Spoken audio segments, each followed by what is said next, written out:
All right, gentlemen, let's go ahead and dive into session 17 of Trouble in Theondir. Our previous session began with each of our adventurers tying up some personal loose ends throughout Theondir, after which they would once again converge for the dawn of the TriDecade Celebration. Early in the morning, they would travel to Theondir Keep, passing through a new protective border established by the Synchari, and meeting Maalethon in order to receive their instructions for the day. Preparations were in full swing for the midday inaugural speech by Governor Tyrius, and the group would join the preparations in their own manner. Caroline was allowed to assume a position near Tyrius on the gate. Timmy would go invisible and settle into a similar position, while Bolin and the others assumed positions scattered throughout the square.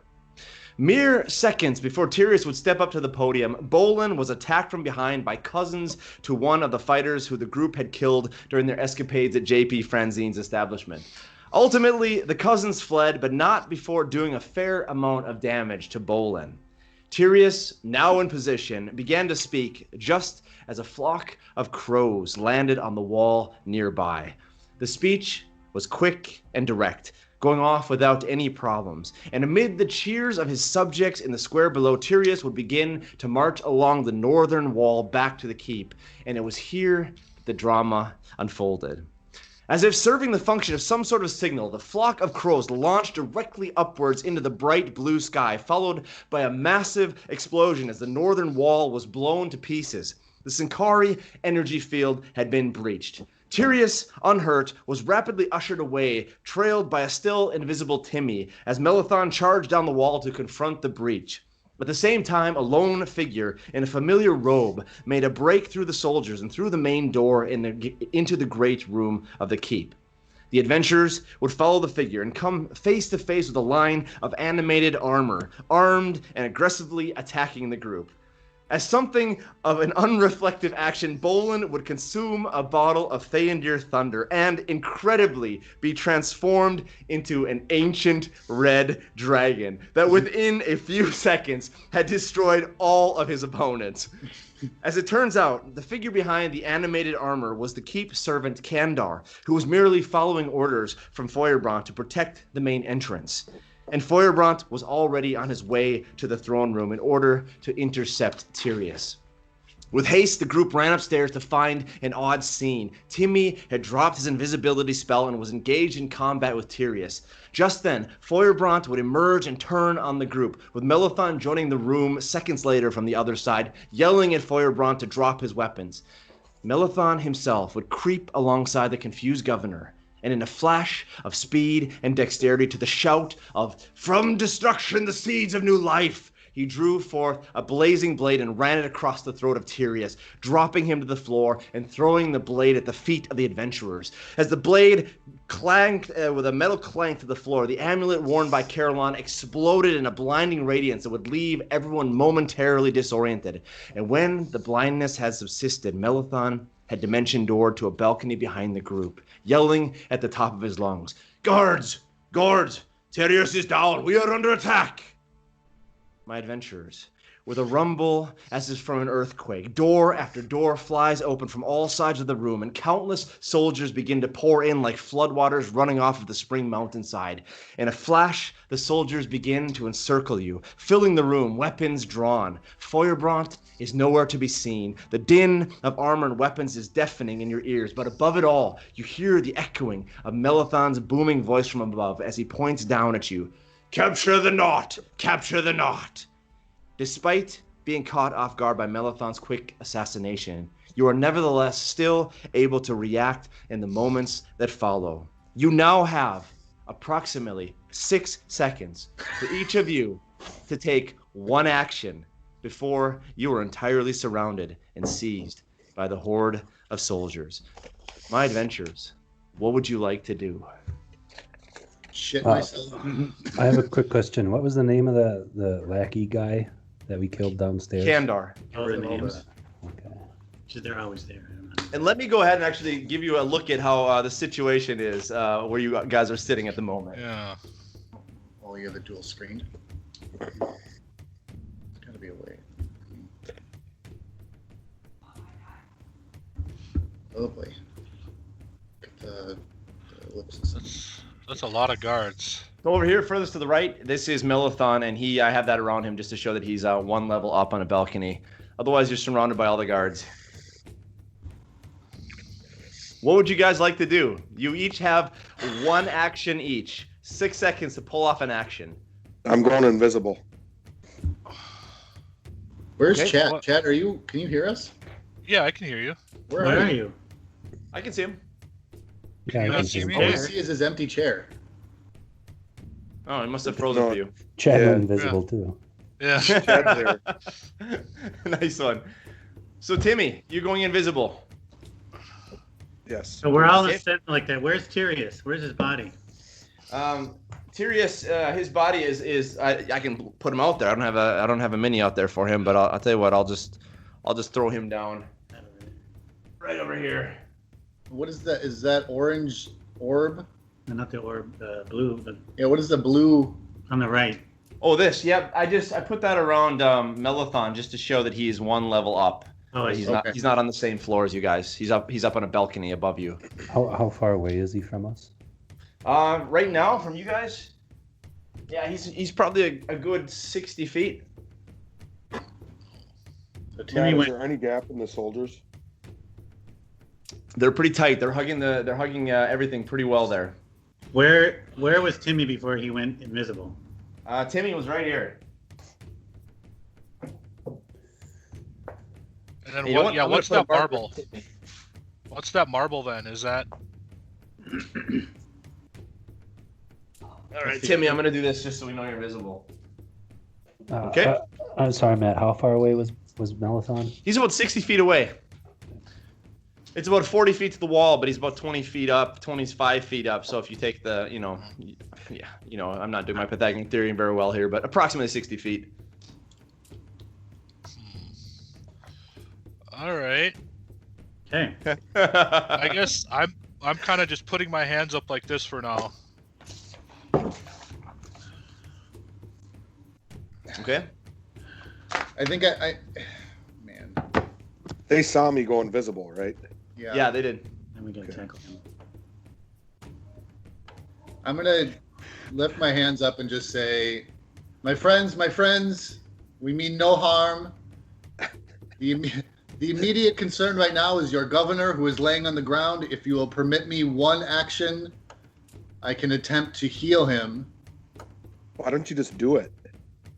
Because I don't want to get dead. I don't know. I mean, And they're in the if I way. take an action to their governor, they might try to stab me. So, Sora's there too.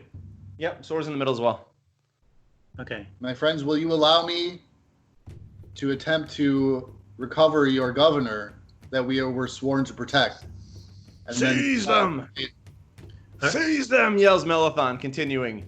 Seize the All right. knot! All right. I want Sora to tackle Timmy. I want her to attack Timmy. Attack Timmy. Mm-hmm. Okay. I'm invisible. But she can smell you. All right, so Sora's gonna go after Timmy. What do you have, Niv? Trigo, you threw your hands up and you're surrendering. Well, I'm not surrendering. I just have my hands up. How far away am I from Tyrius? You are from Tyrius? Yeah, let's see.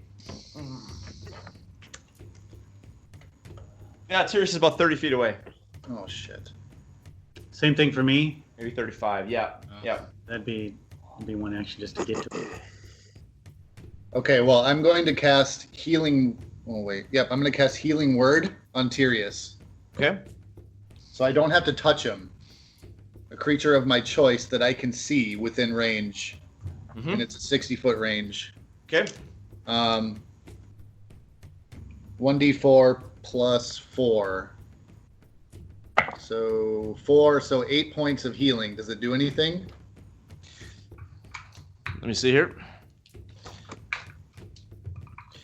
Okay, you see Tyrius twitch a little bit when you cast a spell. The energy comes off your hands and sort of flies past the soldiers, and you see him twitch a little bit and move as if he's still unconscious, but he's not entirely dead at this point. I say I have healing potions. Okay. Yeah, And that's your action like, then. I kind of like shift like, hey, like I'm not going for them, but like I have them. Can I use them on him? He's still alive. Maalethon is still screaming, "Seize them! Seize the knot!" The soldiers are not listening to you guys at this point. They're listening to their supervisor, their leader, Maalethon. What is the amulet doing? Your amulet right now is it exploded. It didn't literally explode, but it let off this massive radiant light when the sword landed next to you. It is still glowing intensely as this glowing sword, is lying at your feet at this point. The glowing sword's lying where? Oh. Mm-hmm. Can I stealthily cast a mage hand? You already had your action. Boy. Oh, you had your action. Yeah. Oh, are we going in like combat kinda?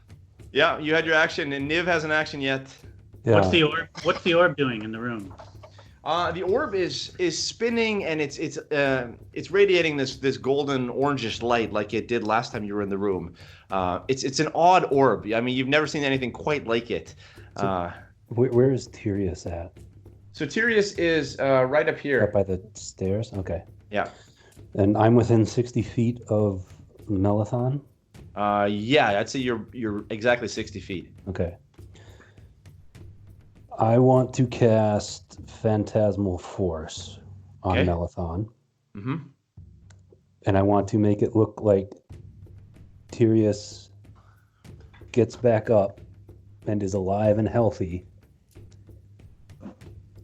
and is yelling to the guards that Maalethon was the one who attacked him, not us.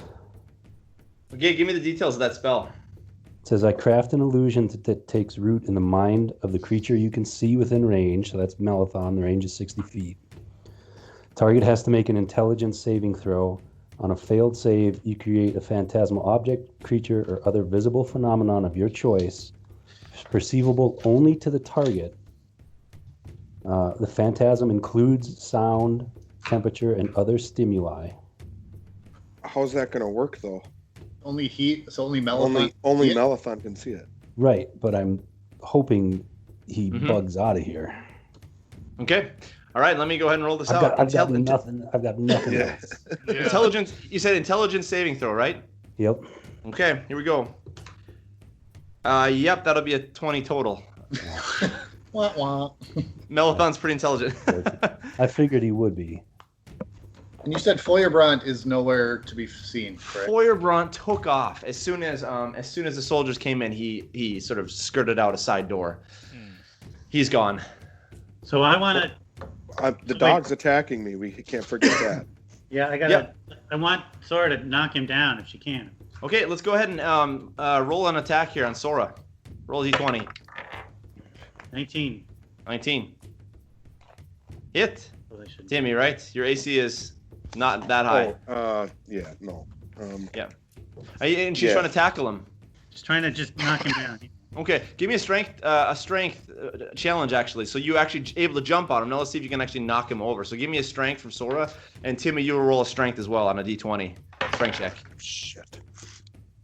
See, what's the strength modifier for Sora? I think she has the same modifier that I do. Let's see. So we rolled the 18 plus something. Nice, Timmy. Go ahead and roll your d20 and add your strength bonus.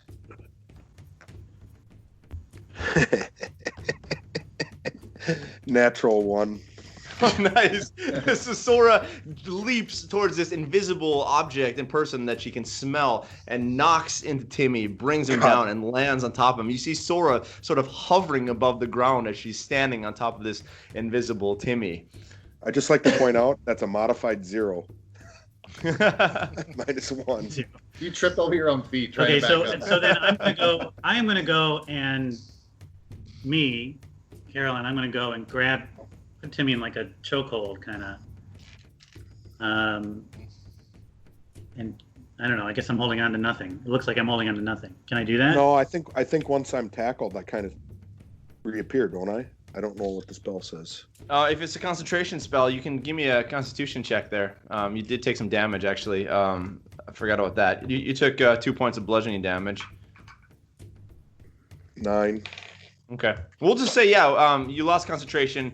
The spell sort of fades out, and there he is. Caroline, you jump and grab Timmy around the neck. You're holding him there. As Maalethon is continuing to scream, that was the one action that you had. At this point, the soldiers converge onto you guys, and they sort of come around the circle. And the question is now, are you going to give up, or do you want to enter combat with them? This is the pinnacle choice. How many are there?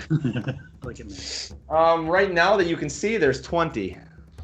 So Matt, at this point, I go to the guards. It was me, this rabble. They don't know enough. I've got you in a chokehold here. Well, It was me. It was me. On the floor. Where are there's stairs that go back downstairs, right? Yeah, if you go out the door that where are those at?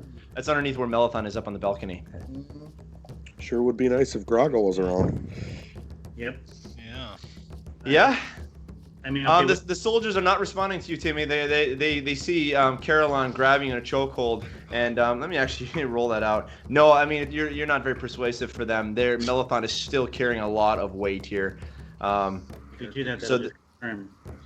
The soldiers begin to close in on you now, and they are shouting at you, down on your knees, surrender, hands behind your back, on your knees. What was it, Maalethon? Pointing spears directly at you guys. The question is, what do you want to do? Can I cast Mage Hand now? If you want to go into combat, if you're not going to go down, then we can go ahead and roll out initiative. I'm gonna. I wouldn't even be able to get. Yeah. Can I look? I want to look at Trago and Niv. I just want to look at them and say, kind of give them what do you want to do here? Like, You don't have any dragon power left? I mean, there's things I can do. I'm going to give them that kind of look that maybe I kind of want to give Niv the wink like I was with the dragon. Oh. Is there any response from Niv, like an affirmation or a declination? Niv, give me a perception roll. Go ahead and roll a d20. Add your perception. 11. 11. It doesn't really mean a whole lot to him. Shit. If you're gonna do it, Tim, you got to do it. How many soldiers are there? 20. At this point, you can see there's 20 around you. There might be more behind them. There's no way we take 20 soldiers. Unless they're all like really shitty, we don't know though. And they're not going to listen to us at all. If I take a look around, do I recognize any of the soldiers? Give me an Like, were any of the soldiers the guys that were escorting us a couple days ago? give me a quick perception check. So we can get an idea of how smart or not smart they might be. Perception? Yep.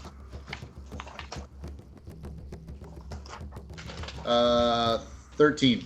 13. Okay. You don't recognize any of the guards, but you do notice that they look slightly different than all the guards that you've run into thus far. They have slightly fancier outfits, giving you the idea that they're perhaps something of an elite guard. It's either Theondir Thunder or we surrender. I mean, No, there's something else I could do, but If we surrender, we're like toast. well, I don't know. Fight, we're toast. if we surrender, we're toast, but not necessarily toast right now. We can. Yes. I'm gonna get. I'm just gonna get on my knees, put my hands up. Because how does it work, Matt, if we were to try and run away? Like, does it go in order? Well, we would enter combat then and roll initiative, and So hold on, you could run when it's your turn. So while I have Timmy in a chokehold here, I'm going to say to him, where is your woman? Where are her troops? There. Yeah, where did they go, actually? They got smoked by the dragon. Oh, Yeah. Only some of them. Only some of them went in did. the room. There was a whole bunch of them. yeah, Matt. Where are the rest of them? Huh?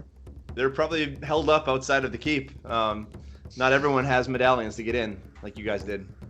You're not budging on that. Better move on. Shit. Okay, then I say to Tim, like, okay, well, I say, where's your man? And what do you say to that? Where's my what? Where's your woman? Why is she coming? What's going on? Matt, do I have access to my hands? I mean, or am I like out Well, of he's got you in a commission? chokehold, so yeah, your hands are still there. Yeah, you can still use your hands. Okay, I take my dagger out and I run it through my heart. What? Snap. What? Mother. I'm not kidding. You do I that do grapple with Spike So Caroline? Timmy pulls out his dagger as Caroline's grabbing him around the neck. He pulls out his dagger and runs it directly into his heart. Give me a quick dexterity roll here. Keeping in mind This that is so hard. I'm on my back. He's on top of me. I got him like this. You know, he's kind of like a turtle. Yeah, that'll make it a. 16. What'd you say? 16. 16.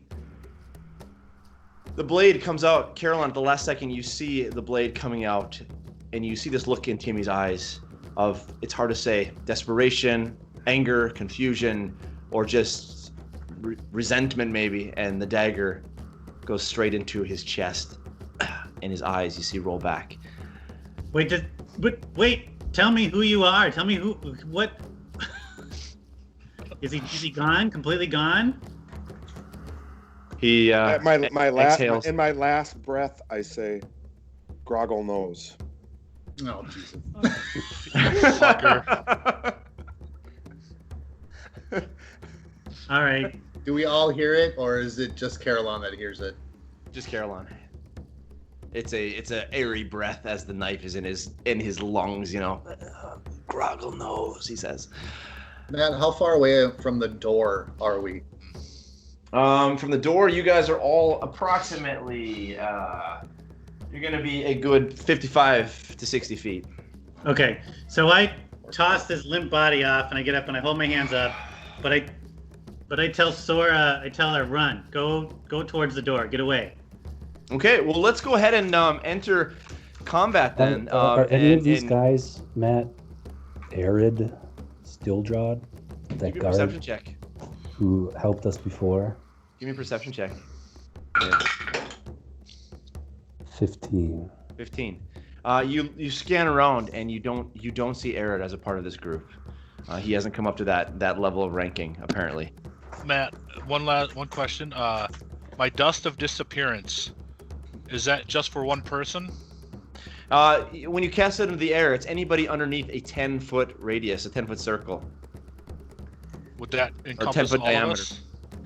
That would go around all of you, yeah. And it's 1 minute. Yeah, okay, I do have 10-foot radius, 1 minute. Well, boys, wake me up when. We just lost Timmy too. Fuck. It was Eric's third character. Yeah, right. You're going through character. Two of them are still alive. I'm acting like I'm. Actually, can I cast Mage Hand? I'll tell you what. Can I stealthily cast it?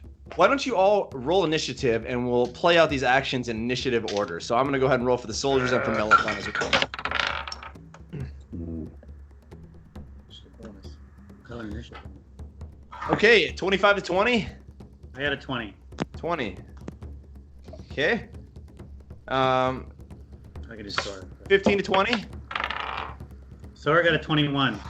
Sora got a 21. Nice. Soldiers got a 17. 10 to 15. I got a 13. 14 for Trago. 13 for Niv. And Maalethon will go last then. I got 5. Okay, Maalethon will go second last. Okay, so Sora has the first action here. Let's play this out in sort of a strategic way here. Sora has the first action. What would she like to do?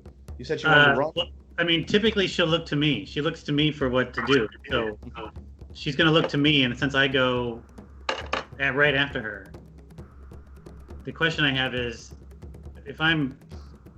there's basically 3 things I do. I toss Timmy off, put up my hands and then tell Sora to run, but I don't know. Sora could hold her action until she gets direction from you. Is that Yeah. possible? Yep, Okay. absolutely. Yep, she can hold her action. And then we go directly to you, Caroline. So that's what I'll do is I kind of throw him off and hop up with my hands up, but then I am able to kind of communicate with her and say, you need to run.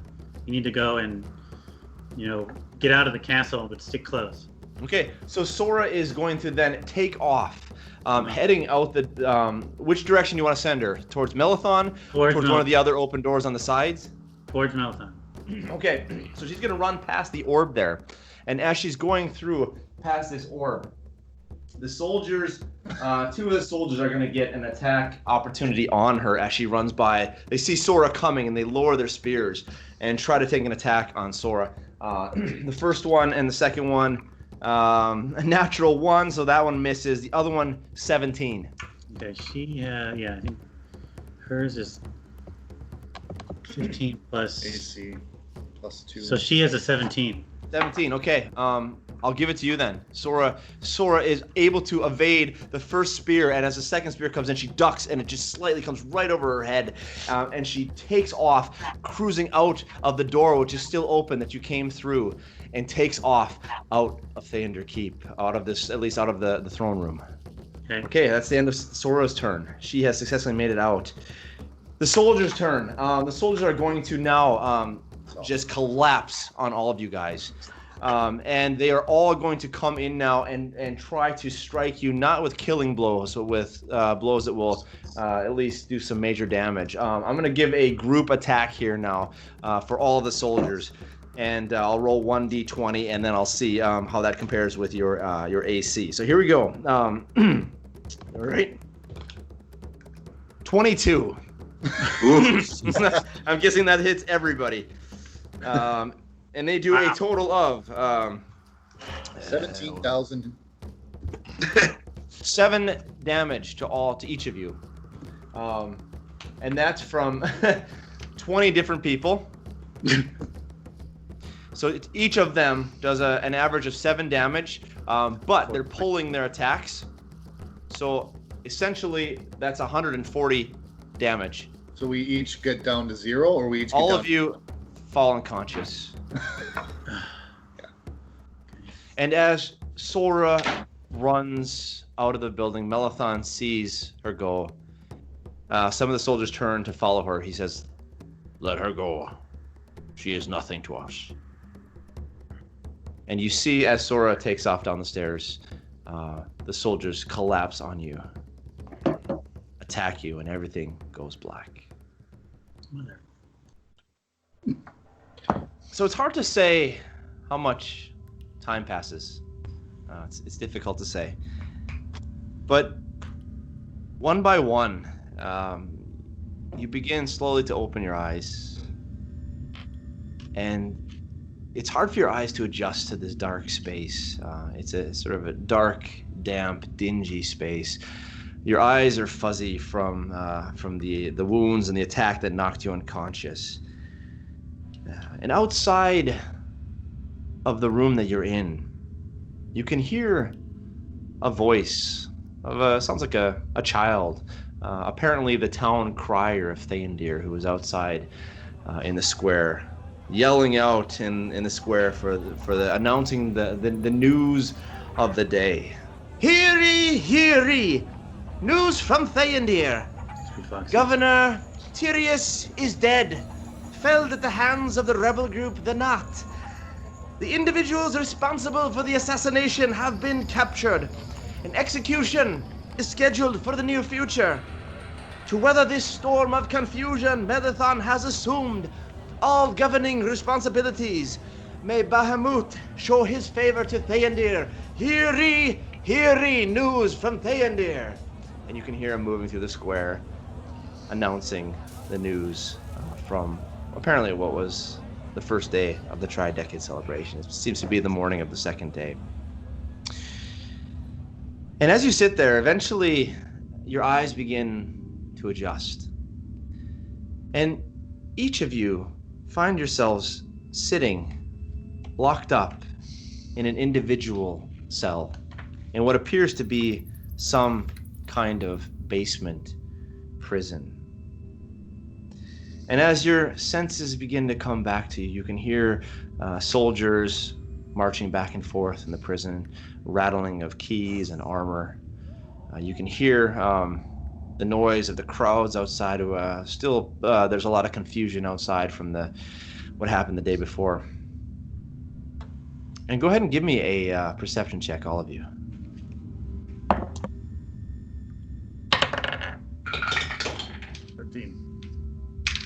12.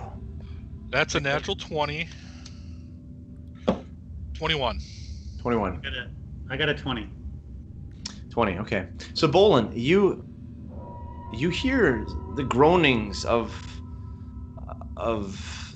and strange chucklings of some voice that you recognize, but yet at the same time it sounds oddly different. Caroline and Trago, you immediately recognize this as Groggle's voice. Yes! Laughing to himself in something of a sadistic, dark way that you've never quite heard before. It's hard to tell if he's sort of lost his mind, if he's suffered injuries and brain damage from when he was attacked and brought down here.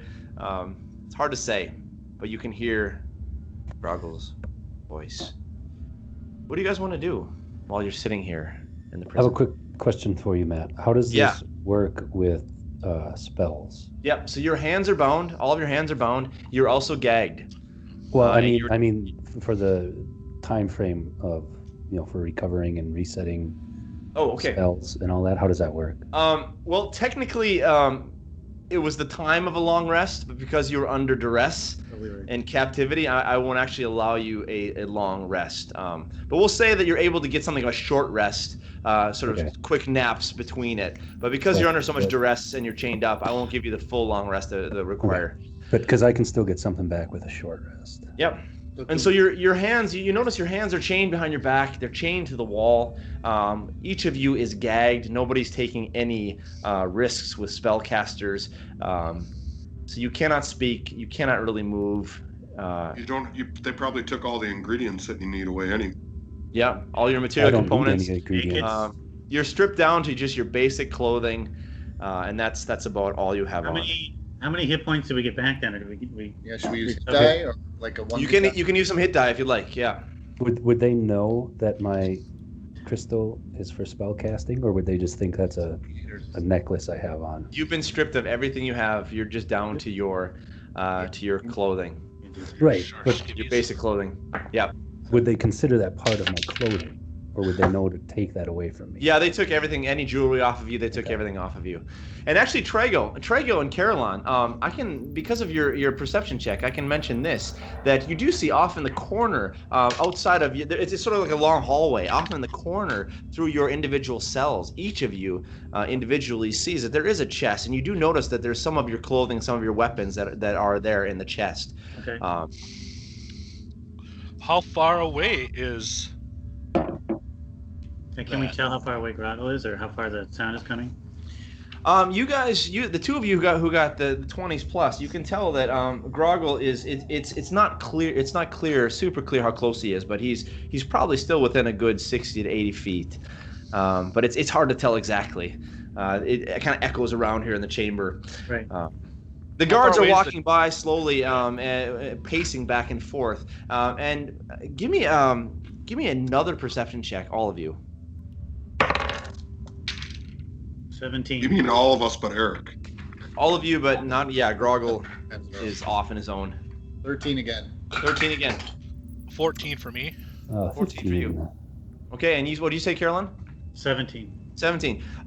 Caroline and Niv, you notice that as the soldiers are walking by, there's two of them right now that are on guard. They're walking by. You notice that around each of their necks, one of them is wearing what you immediately recognize to be Caroline's amulet, the one that was fused together with the one they got from Greywater. He's wearing it around his neck as like a prize. He took it off of Caroline. And the other one is also wearing a chain, and around the chain is the ring that you recognize that Bolin had in his possession.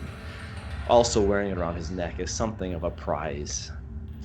And we don't recognize the guards. They're not like the two weirdos they put Rolf. on. Rolf, yeah. No, they're definitely not. This is higher caliber than those guys for sure. And so this is kind of a cell situation where there's like bars and we have our own little rooms. Yep. Am So I you able have to kind of retreat bars in the front of back? you, and then it's stone around you, three sides stone. Is it dark? It's pretty dark, yeah. If you have dark vision like Bolin does, you can see just fine. So if I would like to kind of retreat into the back, and because I can spit acid breath, I'm going to kind of start to, work on this gag that I have. Okay, so yep. So your mobility is pretty limited, but you can move a little bit. You can kind of drag yourself to the corner and start spitting up acid on the gag. Yep. That's gonna take it's gonna take a few minutes to get through that, but yep. We'll say a good three minutes before it starts to show any signs of fraying. Quick question for casting. V and S mean Verbal and Verbal and- somatic. Yeah, So like verbal and somatic hands. is like with your hands. okay. Yep. Verbal, But you need we're- to say something. Somatic, you need to do something with your And body. can I do anything? Can I cast stuff with my hands, or am I too bound for that? You're pretty bound up right now with your hands. It's Okay. gonna be difficult to do the required body movements. Uh, I mean, they know that you guys have magical abilities, so they've taken precautions to make sure that your hands are secure, that your voice, your ability to speak is also hindered. Matt, I'm just going to go into my trance. Mhm. Pray to Lathander just to give me strength and guidance to show me the way. And as you begin to pray to Lathander, you notice out in the hallway there are different sconces that are giving some light off. And one of the sconces nearest to your cell, for just a split second, it sort of flickers and flashes a little brighter than normally, and you hear this, and then it goes back to normal. Can I start working at my try to get loose? Mm-hmm. Like even Yep. like struggling a little bit and try to get the thing off my mouth and my hands loose. Okay, give me a dexterity check with a disadvantage.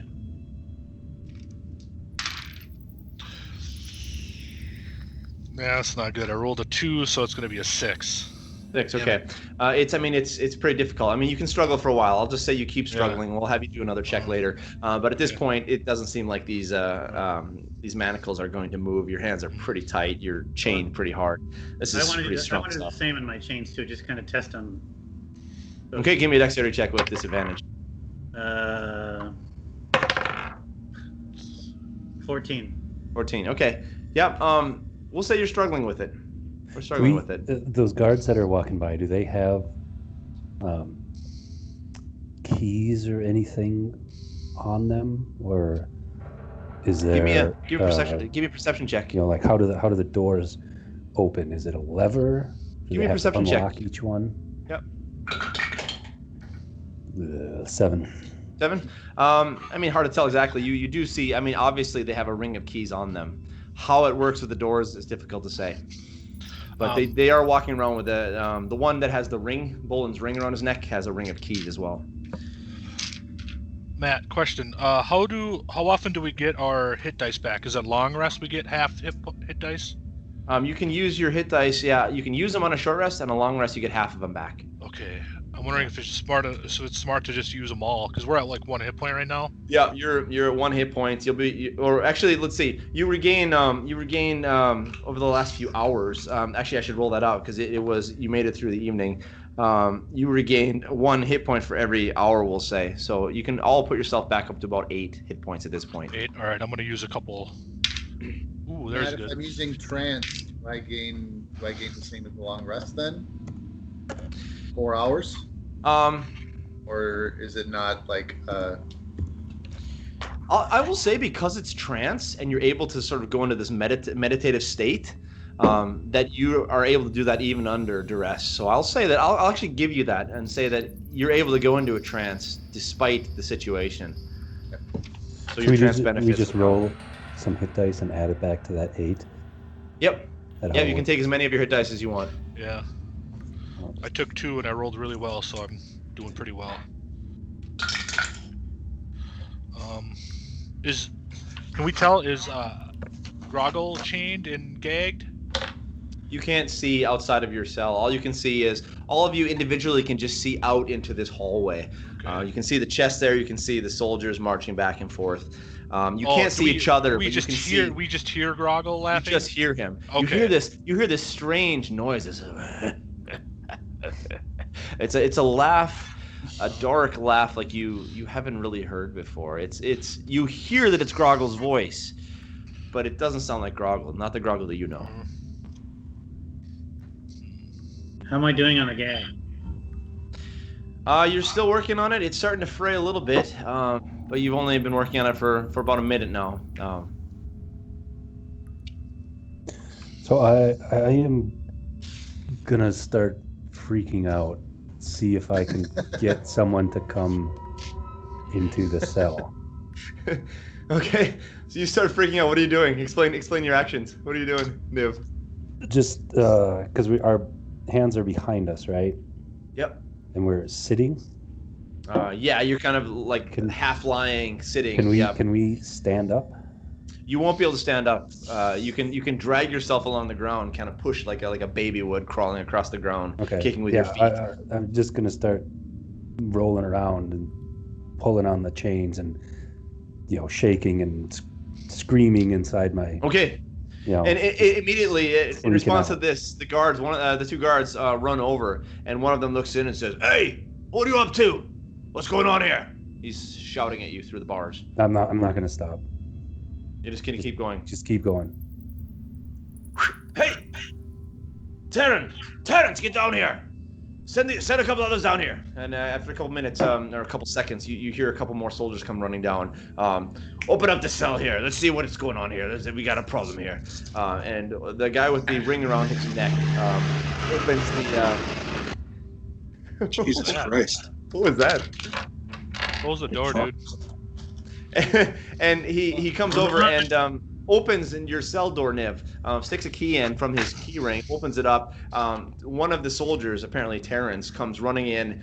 He shuts the door, locks it behind him. Terrence comes over and gives you a massive kick to your side, and he's going to actually hit you on there and do a total of 2 points of damage. Okay. What's the problem here? He's shouting at you. Does this guy? Does he have a key ring on him? Or no, the other guy does. The guy out in the hall does. Terrence looks like some sort of soldier / medic, and apparently this is the way that he does his medical work, by kicking you. Matt, can I see this happening? You can't see it happening, but you can hear what's going on. You hear some screaming by Niv. You immediately recognize this as Niv. You can hear him jumping around. You hear the door opening. You hear the soldiers coming down. You hear this Terrence guy going in, and yeah. Okay, I'm still working on my. Yep, you're still working on it. My hands. Caroline, you are about halfway through your gag at this point. Okay. Go ahead, Dan. I'm just trying to think if there's any way. Does he have any? I want to say hairpins, but like bobby pins, small pieces of metal, wood, anything that I might be able to try and steal off of him? Give me a quick investigation check with disadvantage because you're flopping around and screaming. Ooh, that ain't good. What'd you say? 7. Yeah, hard to tell. But Terrence starts yelling to the other guys, "Give us some water here! Give us some water here!" And the other soldier runs over with a flask and passes it through the bars. He grabs it and starts to dump some water on your face, Niv. Kind of slapping you on the face here, trying to get you to calm down, to settle down. No, I'm just gonna keep going. I want to try and get him close enough. I know my hands are behind my back, but to try and, like I said, steal anything off of him that I could maybe use to pick the manacles. Okay, so he leans over by you at this point. He's slapping you in the face, so he's right on top of you, pouring water on your face, slapping you across on the cheeks.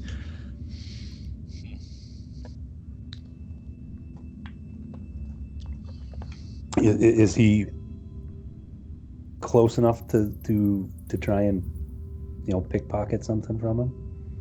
You Does he could, even but have it's anything? it's going to be you can give it a try, but it's going to be disadvantage, and it's going to be a hard DC because your hands are behind your back. But give it a shot. Let's see if you can, in your flopping, you can somehow get around and sort of get one of your hands against his side. Give me a roll with disadvantage. So what am I rolling? against? Dexterity.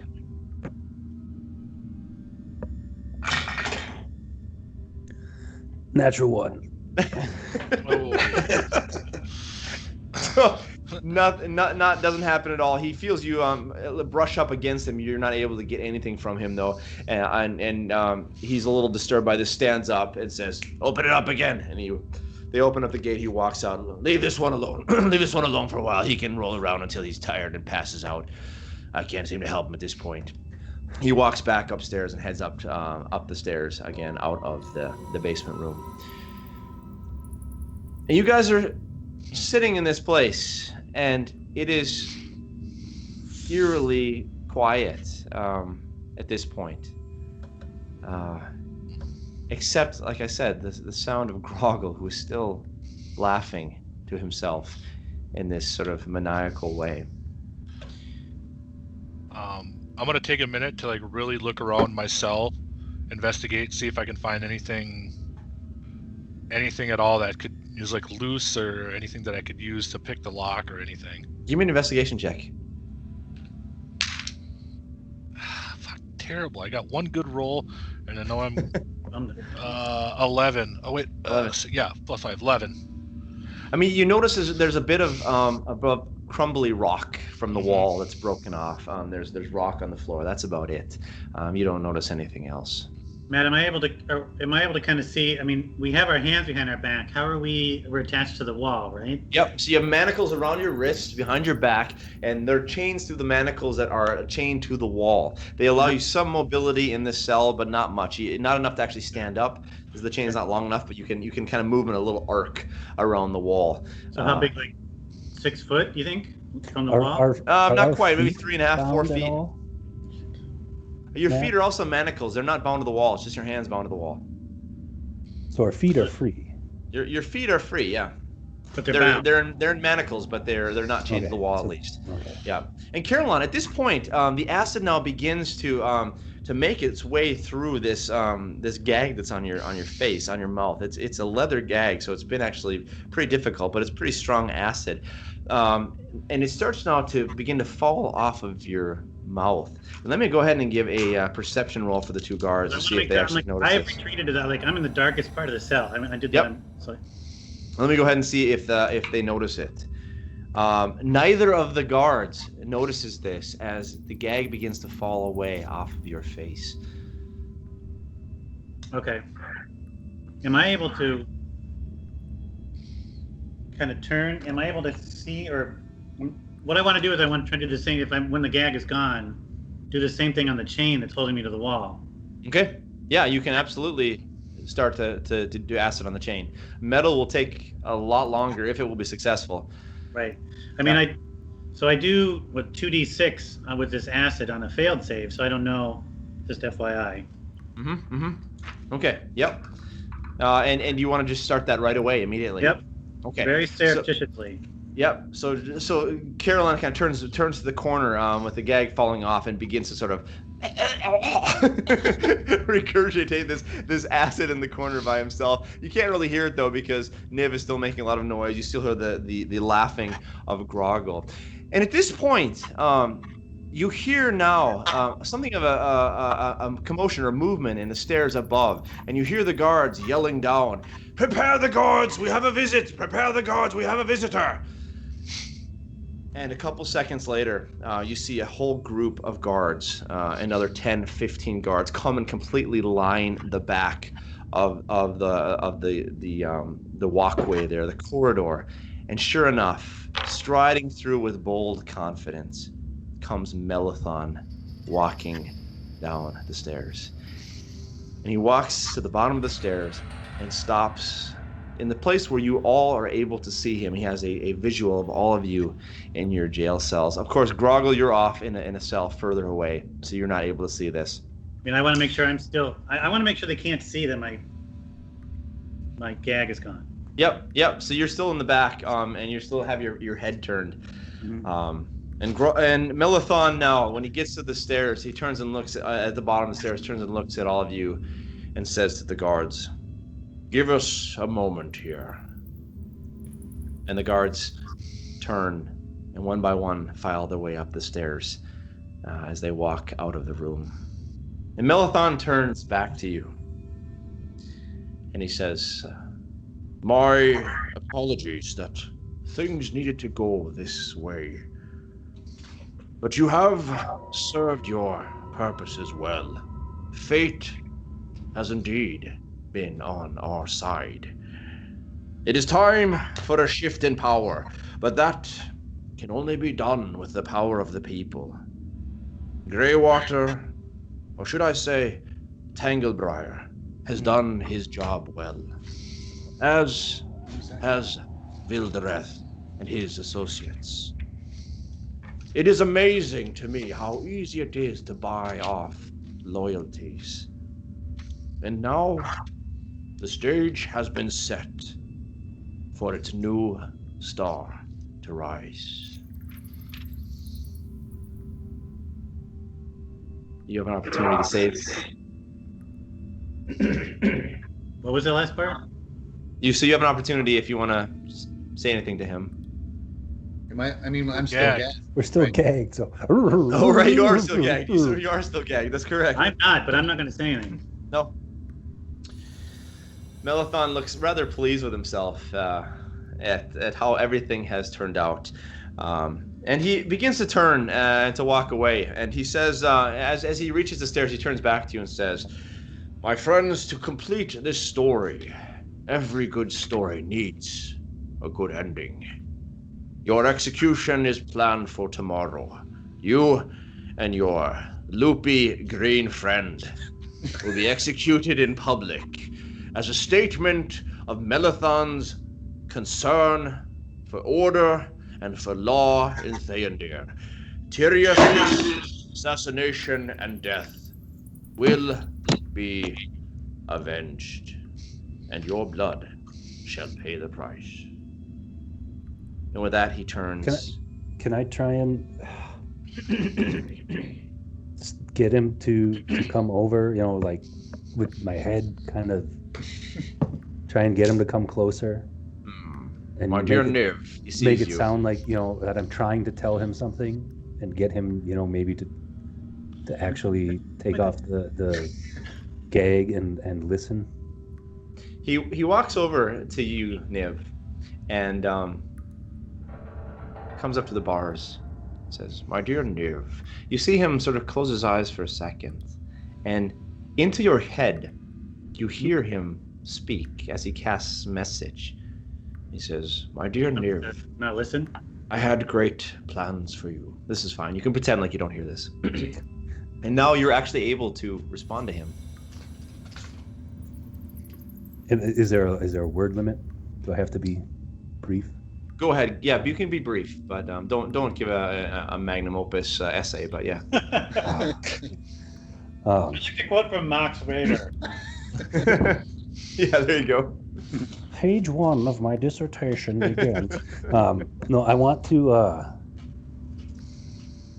try and convince him that we served our purpose well, but we don't have to stop serving you. No one knows who killed Tyrius. It's not like there's broadcast news of us everywhere.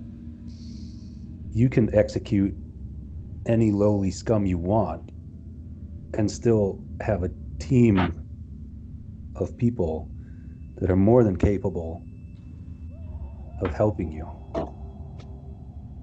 Give me a persuasion check with disadvantage.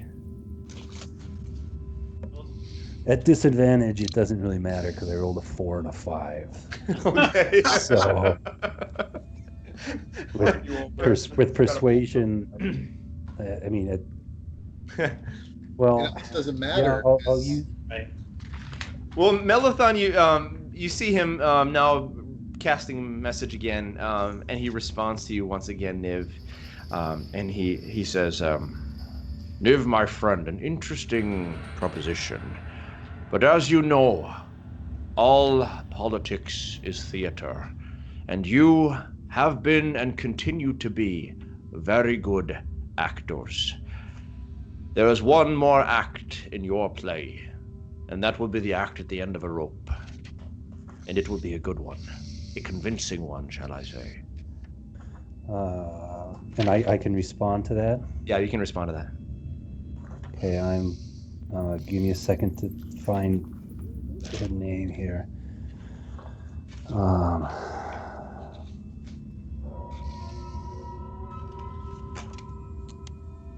I just saw it when I was looking through here earlier.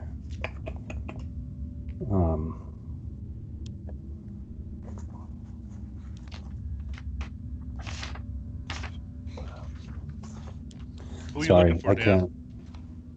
Well, we had the name of that lady who set the town on fire. Oh, right? That was Chad. No. The first the town other we set one. on fire. Genevieve. Genevieve. Oh yeah, like a year and a half ago.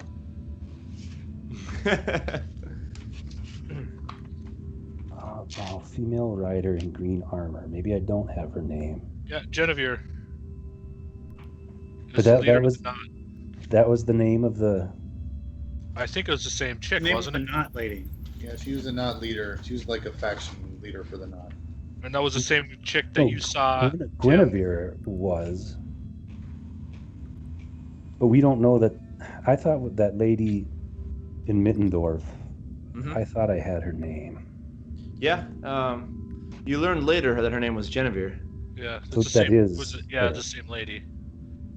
Apparently. I mean, it was hard for Bolin to see exactly, but that was your guess anyway. Okay. Boy.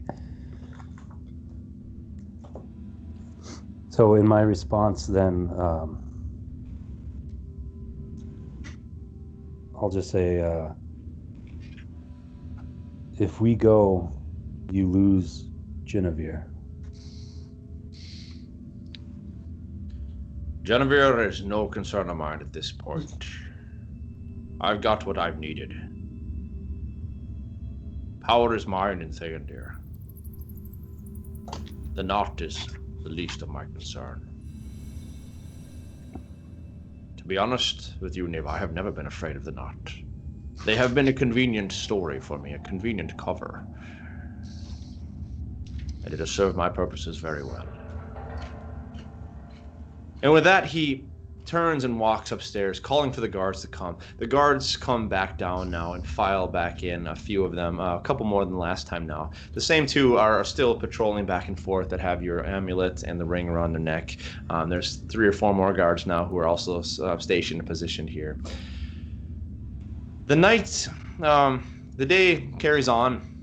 It gets into the night, and you find yourselves falling asleep again in the cold and dark dampness of this cell.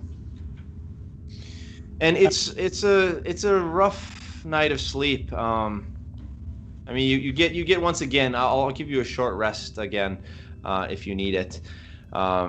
Caroline, your chains that you've been spitting on are slowly beginning to corrode away, and if you keep spitting on them through the night, they might actually be weak enough to break in the morning. So you keep. I'm assuming you're going to keep spitting on them all through the night as you're quote unquote sleeping. Yep. Okay. Yeah. Anything else you guys want to do while the night goes on, or just go ahead and succumb I'm going to to keep sleep? trying to work on my because I don't think I can do anything.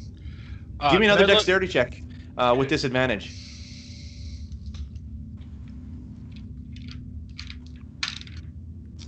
Ooh, that's not too bad. Dexterity, that is going to be a 16. 16. Okay. You're starting to wriggle your wrist out a little bit. you may have to dislocate your fingers and pop them out of place a little bit to get your hand out. But you're gonna have to work on it a little bit more. It's gonna take some violence, but you keep working on it there. Yeah. I'm gonna pray to Lathander throughout the night, telling him this is my last opportunity. It seems. If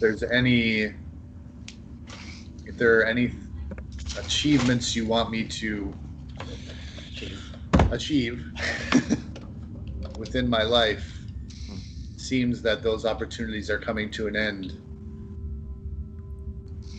I need some help, and almost more of desperation. There are things I need to complete within my life, and I don't see a way out. Wanted to have kids. So Bolin, you're fervently on your face in the ground, praying to Lathander, to the point you're almost sweating, crying blood, drops of blood. You're crying out to Lathander, and after the entire evening of this, you come to a point of almost hopelessness, where you don't think the Lathander can hear you in the darkness of this damp dungeon.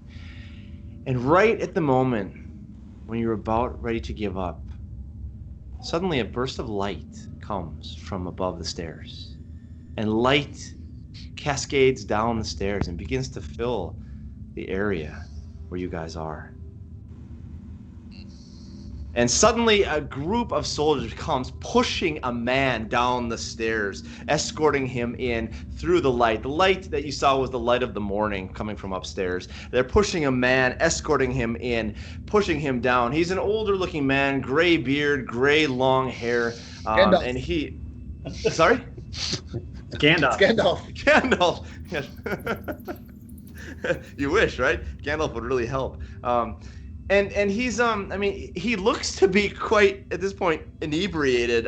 He's kind of falling around. And one of the guards sort of pushes him down the stairs and says, I'm so sick of you not sympathizers snooping around the keep grounds. Let's get him into a cell, they say. And they bring him down into the corridor and walk him over to one of the empty cells. You guys see him walk past. And they go to open the door. They open the door and throw him in and try to latch it. But oddly enough, the key doesn't lock the cell. And one of the guards is confused by this. Hey, something's wrong with this cell. Something's wrong with the lock. Put him in the next one. So they walk him over to the next cell, throw him in, lock this door, and try to turn the key. Once again, the key does not seem to lock the door. There's a problem here. The guards are getting quite frustrated at this point. All right, get him out. We got one more cell. Throw him in over there. And they throw him in this time, the third time in the cell. And once again, the key is not able to lock. There is something going on preventing the locks, the latches from latching. The guards, super frustrated, say, all right, we got to throw him in one of the other cells with one of the other people.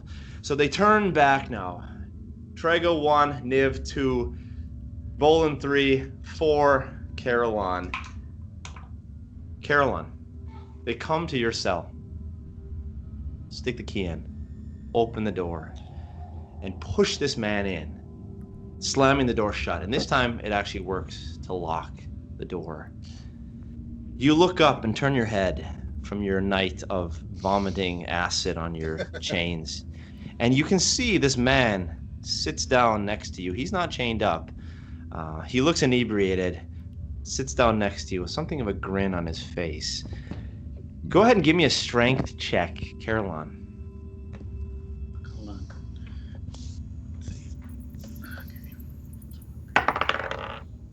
Oh. 2. So you start to pull on your chains, and they're not quite weak enough yet. You can't quite break them yet. So the chains are still there. They're corroded. You can't break the chains though. So they're still holding after your entire night of acid spitting. And the man, once again, is kind of giggling to himself. And Caroline,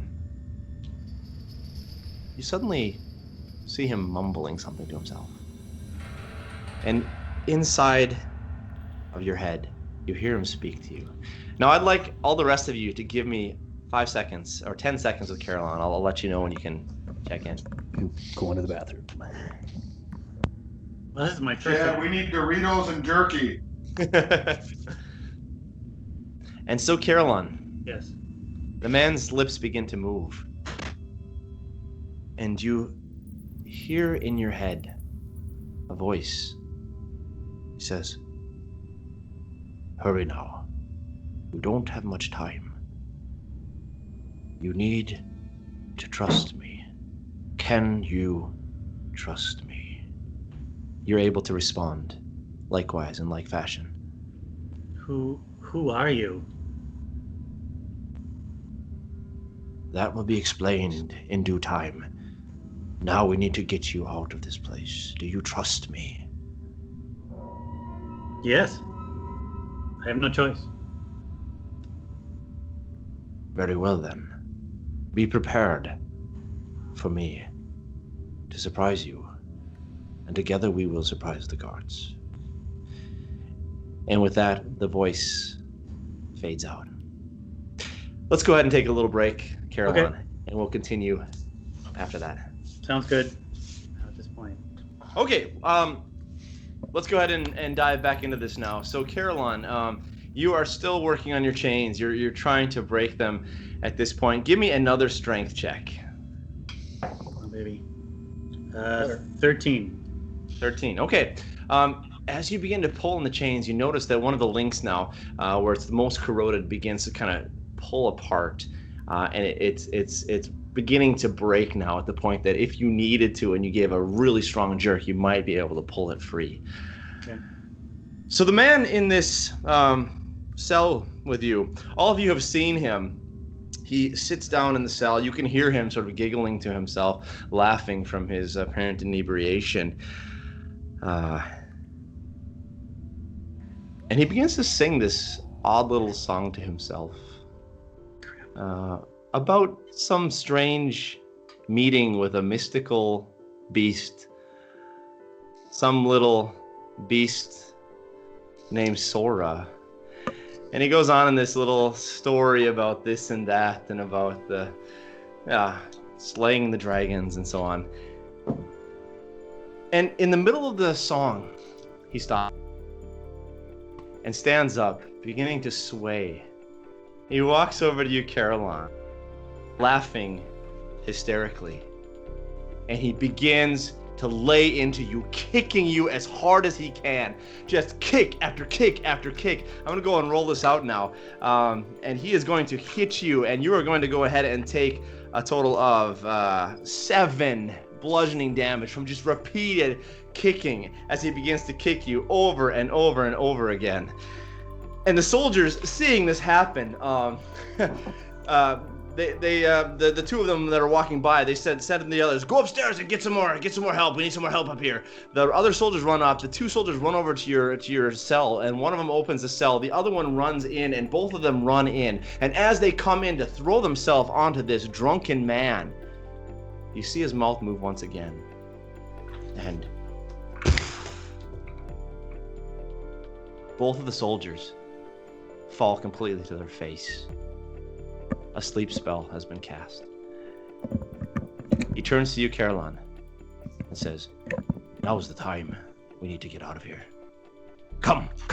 Reaching down, he grabs the keys and he starts to go and to take the keys off of your manacles, Caroline. Now, your hands are freed from the manacles. He goes to your feet and takes your feet off as well, throws the keys to you and says, "Free the others if you need, but I'm going to go watch the stairs. We need to get out of here quickly. Hurry. What do you want to do?" Don't forget your gear in the chest. Right. So I'm gonna go. So I'm in 4. So I open up I open up all the cells and I go and I open up the chest too. Mm-hmm. Yep. And I'm opening up Groggle's cell. Uh-oh. Okay. Groggle, you see Caroline coming, someone you haven't seen in a while, in a couple days, a few days, and he comes and he opens up your cell door, swings it open. Groggle looks at you, Caroline, with a look of half recognition, but but there's also a strange look in his eyes. What do you want to say to him? Groggle, it's time to go. We're here for you. It's time to go. We got to get you out. We've got to kill other people. Time to kill. Clobber in time. I say, Clobber, where's smash, my Groggle, morning smash. star? Where's my morning star? You don't know? It doesn't seem to be in the pile of stuff that you in the chest. It's not there. We'll find it. We'll get you something Yeah, else. When you're done. So, do I recognize him, kind of, Matt? Yeah, you recognize him. Yep. Friendly? Absolutely. Yeah. I mean, you see that he's somebody that you know, but yet you're still a bit suspicious of him. But yeah, you're willing to go along with him anyway. Yeah, I follow him out. I mean, He sees everybody else. Does he recognize everybody else? Yeah. There's once again a half recognition. He's a bit sort of hazy in his head at this point. Did the guards that fell asleep have any weapons? They do, yeah. They have short swords, each of them, and daggers as well. 2 daggers. so we're all congregating now, or what? I'm gonna pick up the 2 short swords from the guards, and I'm gonna give them to Groggle. Okay. Yep. And just tell him it's temporary till we find you a nice new morning star. Right. Do we get all of our stuff back? Is it all in the chest? So yeah, all of your stuff is in the chest that you had on you. They're keeping it in the chest until they move you to the new place. The amulets are not in there. No. Is our money in there and stuff? Do we get that back as well? The money, strangely enough, is not there. Shocking. Government. So all right. Your items there are there. They didn't seem to see any value in those. The money's gone. Your clothing is there. Your items are there. I mean, you see that dusty old book that you had, Trigo. You see some of your bottles with potions in them. Those are all there as well. Your money, though, is completely gone. All right. Once I get geared up, I'm going to take the 2 sleeping guards, manticle them back up. Is there anything that we could put over their heads? I'm gonna pull their pants down and then manticle them. Manticle them up. Nice. Nice one. I mean, there's not much cloth around here, so yeah, Okay. it wouldn't. There's not much there. Put your shorts over him. No. Hold on. I got the 2 short swords. Yeah. Mhm. I push one through each of the sleeping guards' necks. Here we go. Okay. Groggle, go ahead and give me an attack roll just to see if you're how successful you are in actually getting in the right place. 19 and a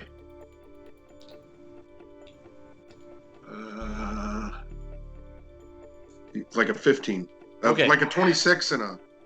So both of the guards, you connect right in their throats, right through their jugulars. Tell me he's gonna spread blood on his face. Bloody mess all over on the floor. You've now got 2 dead guards there, and at this point, you begin to hear commotion above as the guards that they called for now, they sent out to receive other help, are beginning to make their way to the stairway. What do you guys want to do? I immediately run towards the stairway. Okay. Immediately. All right. So Groggle heads towards the stairway. This other figure that was with you, he says, "Follow the half-orc. Follow the half-orc. We need to get out of here now." Matt, Yes, can I Bolin. look, the day before when I was praying, I saw that glint of light on the sconce. Yeah. I want to search the sconce really quick. Just was there anything there that maybe was a hint to look at, or Give me an investigation check.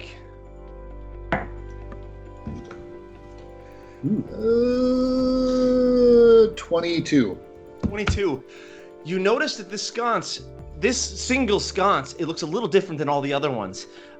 There's a different kind of holster attaching it to the wall. The other ones have something of stone holsters. This one's something a metal holster that's holding it to the wall. It looks different than all the other ones. Okay, pull it. Yeah. What do you want to do? Pull it out? Yeah, I mean, just wiggle it around, and does it move? Does it come apart? Does it? As you pull it, you turn it. The sconce actually turns sideways. There's like a clicking motion, and you hear this sound, and you see out of the stone wall on the end of the corridor opens out into the bright morning sun. Damn. It's Nice. Fired up. Got it. Groggle, let's go. Groggle, lead the way. Wait, I'm sorry. I was typing. Like a secret door opened up or whatever. Commander has shown us the way. So Okay. is this opposite of where the stairs are and the other guards are coming from? Yeah, this is opposite direction. And the man who was with you, the inebriated guy, he's incredibly sober now at this point. He says, "This way, we've got to go this way instead. Follow this way, this way, this way. We've got an alternative route. Come, come, come." And he runs over to that You opening guys there are on gonna the side have there. to. Someone's gonna have to persuade me because I want blood. Groggle, more blood this way. You can get more blood out in the streets. Groggle, that fight is small potatoes to the one we're Right. going to. Exactly. That's tiny fight. Those are ants. We want the big dog. Right, We're going for after Maalethon. You have about 15 seconds at this point before the guards make their way turn down and the run. stairs. I turn and go follow. He convinced Okay. me. As you guys run over there, you come to this entrance that opened up, and even though you were in the basement or the bottom level of the keep, you come to this door and you look out, and it's not an open door out to ground. You look down below you, about 25 feet below you is the moat surrounding the keep. So even though you were on the bottom level here, you are still about 25 feet above the keep. It looks like this is some entrance where they would throw dead bodies out from the cells. They would open the door and cast them out Matt. into the moat. Matt, Yeah. as we're running out, once everybody's through, I'm mage handing, and I'm gonna try to click the sconce back to close the door. See if As that you guys works. are running out, yeah? Yeah, I'm gonna mage hand and get like 30 feet away, and then try to click it and then get into the thing. Okay, so is as there you guys any run room out, on the outside of the door? there is a ledge along the outside here, so you're able to make your way on the ledge. It's only about 6 inches wide though, so you're going to have to be able to come across. And actually, if you're going to do that, I want each of you to give me a dexterity check. I'm just gonna jump. Okay, is Groggle. Is there water Yeah, down I'm there? just jumping. There is water. Just- There's water down below. I'm just jumping. Say Groggle's jumping. Niv is Bolin's jumping as well. I'm gonna do a is this dex check and ledge, see what is it happens. just right here, or does it continue? The ledge on- continues along the wall. Yeah. How, The man far- seeing you do this, Bolin, turns to the others and says, "This is our only chance. We gotta jump." And he jumps as well, joins Bolin, jumping down into the moat. Go ahead and give me your dexterity roll there, Trago. I rolled at a plus 11. 11. Okay. Ah. You're precariously able to hold your position, but you're quite out of balance at this point. But you're able to hold yourself against the wall. As you are using your mage hand to click the sconce into place, the door begins to close. But at this point, soldiers have run down with crossbows, and they are actually going to be able to shoot off a couple crossbows, desperately trying to hit you guys as this door is closing again. And I'm gonna go ahead and roll it out. How far away are they? They're about 50 feet away. Oh yeah, what's the range of my hand crossbow? So the first one's gonna go after Groggle, and the second one is I'm in after the river. Bolin. How are they? So as you're jumping, they're shooting as you're Okay. jumping down. Groggle, they miss you. Bolin, they miss you as well. So that you as you're jumping, you hear bolts flying over your head, and the door slams behind you. You guys are flying down into the water. This man beside you, bloosh, you land in this disgusting moat that is full of feces and parts of dead bodies, and it's just a disgusting, muddy mess. And you come up to the surface, gasping for air. Yeah, Trago. First thing, I want to insight check the dude that's helping us. If I feel like he's actually giving us, or if there's something awkward going Does on. he feel like he's trustworthy? Go ahead and roll it out. That's cocked. That's a 5. So 5. yeah. Totally Terrible. believable. He Okay, seems totally trustworthy. He has only the best intentions for you. All right. Who all jumped in the water? Bolin, you jumped. Bolin and Bolin Groggle jumped. and the guy. The guy. Sure. I didn't, Can but I rolled a 9 on dexterity, so I'm assuming I'm falling in. Yeah, you're definitely falling in Caroline. So Caroline as well. He doesn't do as gracefully as Bolin. He falls instead at this point. Do I hear anything on the other side of the door? You hear the soldiers now beginning to shout, and you hear them clicking the noise of the sconce now. The door's beginning to open again. Chad, you're taking a shit bath. Just jump. Well, because they're gonna start shooting arrows at us. Can I get off to the side so they don't see me out? Like, I'm assuming it comes out to like like kind of like a tunnel, and then it goes down, and then the ledge goes to the side? Yep, it comes out. There's a larger ledge. The ledge moves to the side, and then it's just a straight drop down. I mean, Okay. enough room that you could have a cart, so you could put the wheels of the cart out to push the dead bodies down into the All right. moat. Yeah. How far? I'm gonna follow the direction that they're going, but not jumping in yet. And kind of like try to. Can I hide there? Yeah. Give me a. Well, I mean, you're sitting on a Is it ledge like- though. It's gonna be pretty hard to So hide. as soon as they Um, turn left or right, they'll see me. As soon as they come out and look, they will definitely Yeah. see you. Yeah, it's gonna be difficult. There's nothing to hide behind. You're sitting on a ledge here. You're a sitting duck, and you suddenly hear this, and the stone doors slide open, Ah, fuck. and the All right. soldiers now come out onto the ledge with their crossbows ready. As soon as I see one, I take a shot with my hand crossbow and I jump. Okay, go ahead and give me an attack roll. Do I get advantage on it? They don't know I'm there, or surprising them. Yeah, go ahead. Give me advantage. Why not? okay, that's gonna be a hit. That's a 17 plus 6. And roll damage. Sneak attack. Yep. It's 1d6. It's 2d6. Did you guys grab all of your equipment and stuff? Yeah. Yeah. Okay. Yeah. Just making Oh, yeah. sure. Just making sure you didn't leave it all and run. Terrible rolls. It's a little bit better. 5, 15, 21. 21. Okay. Yeah. 21 damage. Yeah. With a hand. so- With sneak attack? So as you're leaping off the ledge, you're turning on their crossbow and like doing this like Yeah. matrix move and shoot a bolt, and it catches the guy right in the throat, and he falls face forward into the moat. And Bolin, you feel him splash right next to you, this body next to you, and on the other side of you, Trago's body lands into the water as well. The other soldiers now coming out. There's 2 more of them. They're gonna also shoot some bolts at you guys, and they're gonna aim for the closest one at this point. Niv, have you jumped at this point? No.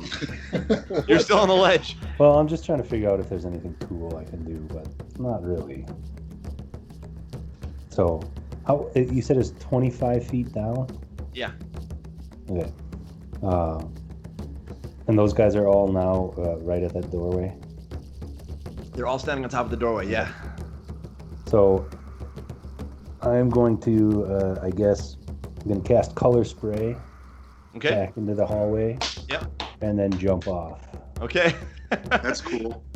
So this massive blast of color goes into the hallway, and as that happens, you sort of with like fireworks throw yourself off, also splashing down into this disgusting moat.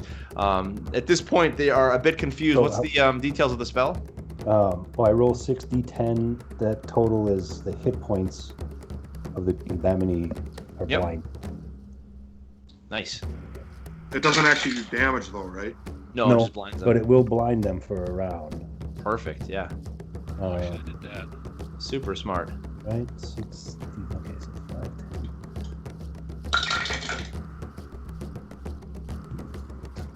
38 points of hit point damage. Okay, yeah. Both 38 of them hit at this points, point are blinded by this flash of light, and they, I can't see, I can't see, and they pause where they are as you guys jump into this water. The man in front of you says, begins to swim to the shore, and gesturing for you, Bolin, to follow him, for you, Groggle, and all the rest of you, come to the side, we need to get up on the shore immediately. He pulls himself out of the water, gives you guys a hand, and tries to pull you out as well, getting you out across the moat onto the shore at this point. Yeah, double that, Matt. Just for clarification, I added completely wrong. I was 16 damage, not 21. Okay, Sorry. yeah, that's still enough. That's still enough. Okay. Yep. And yep. I'm dashing, doing my double dash to get across the moat and get the hell out. Swimming as fast as you can. Yep. Mm-hmm. You get out and he pulls you out. And when he pulls the last of you out, he says to you, he turns to you all and says, "We thought you would be here.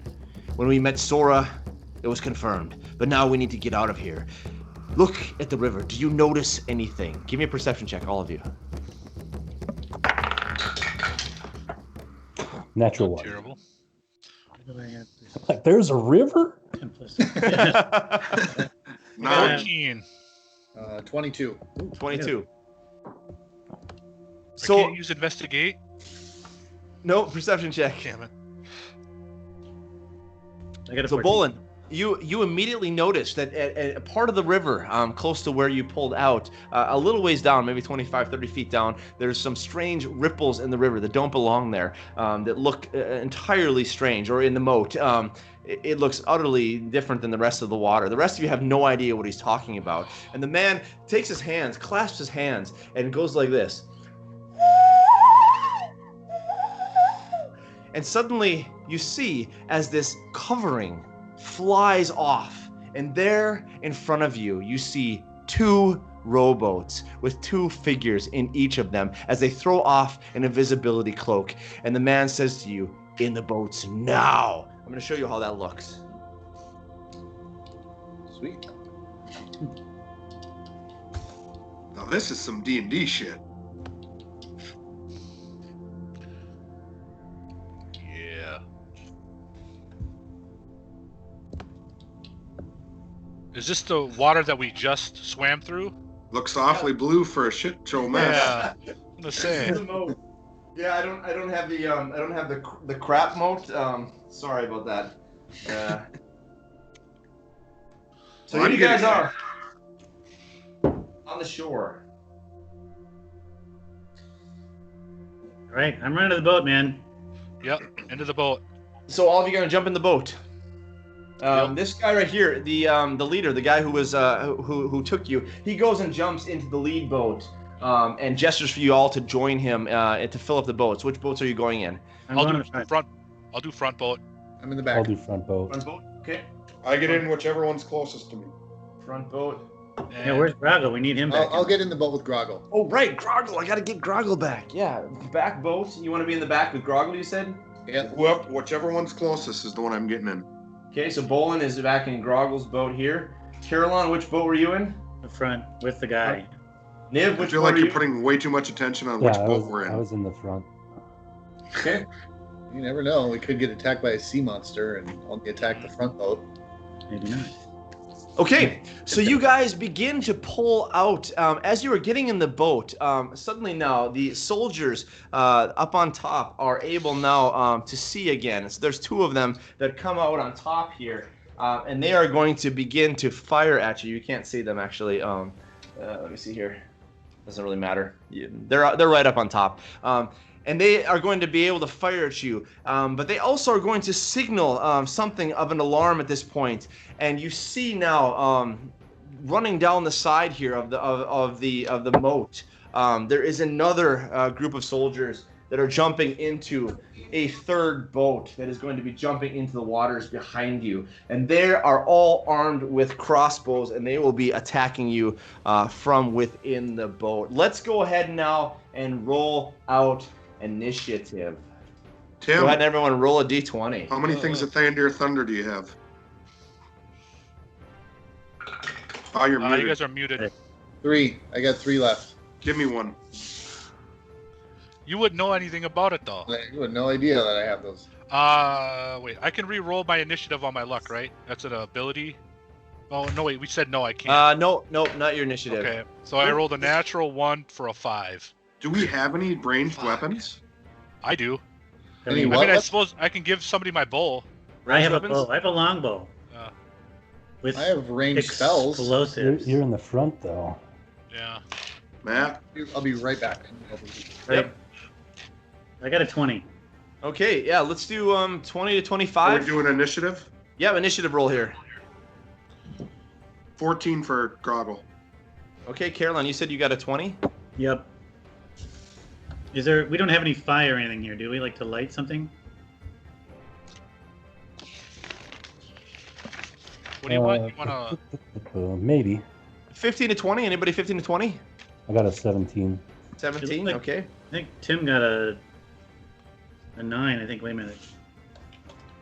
And you got a 14, Groggle? Yep. Tim got an 11. Okay. I gotta take a leak quick. Be right back. All right.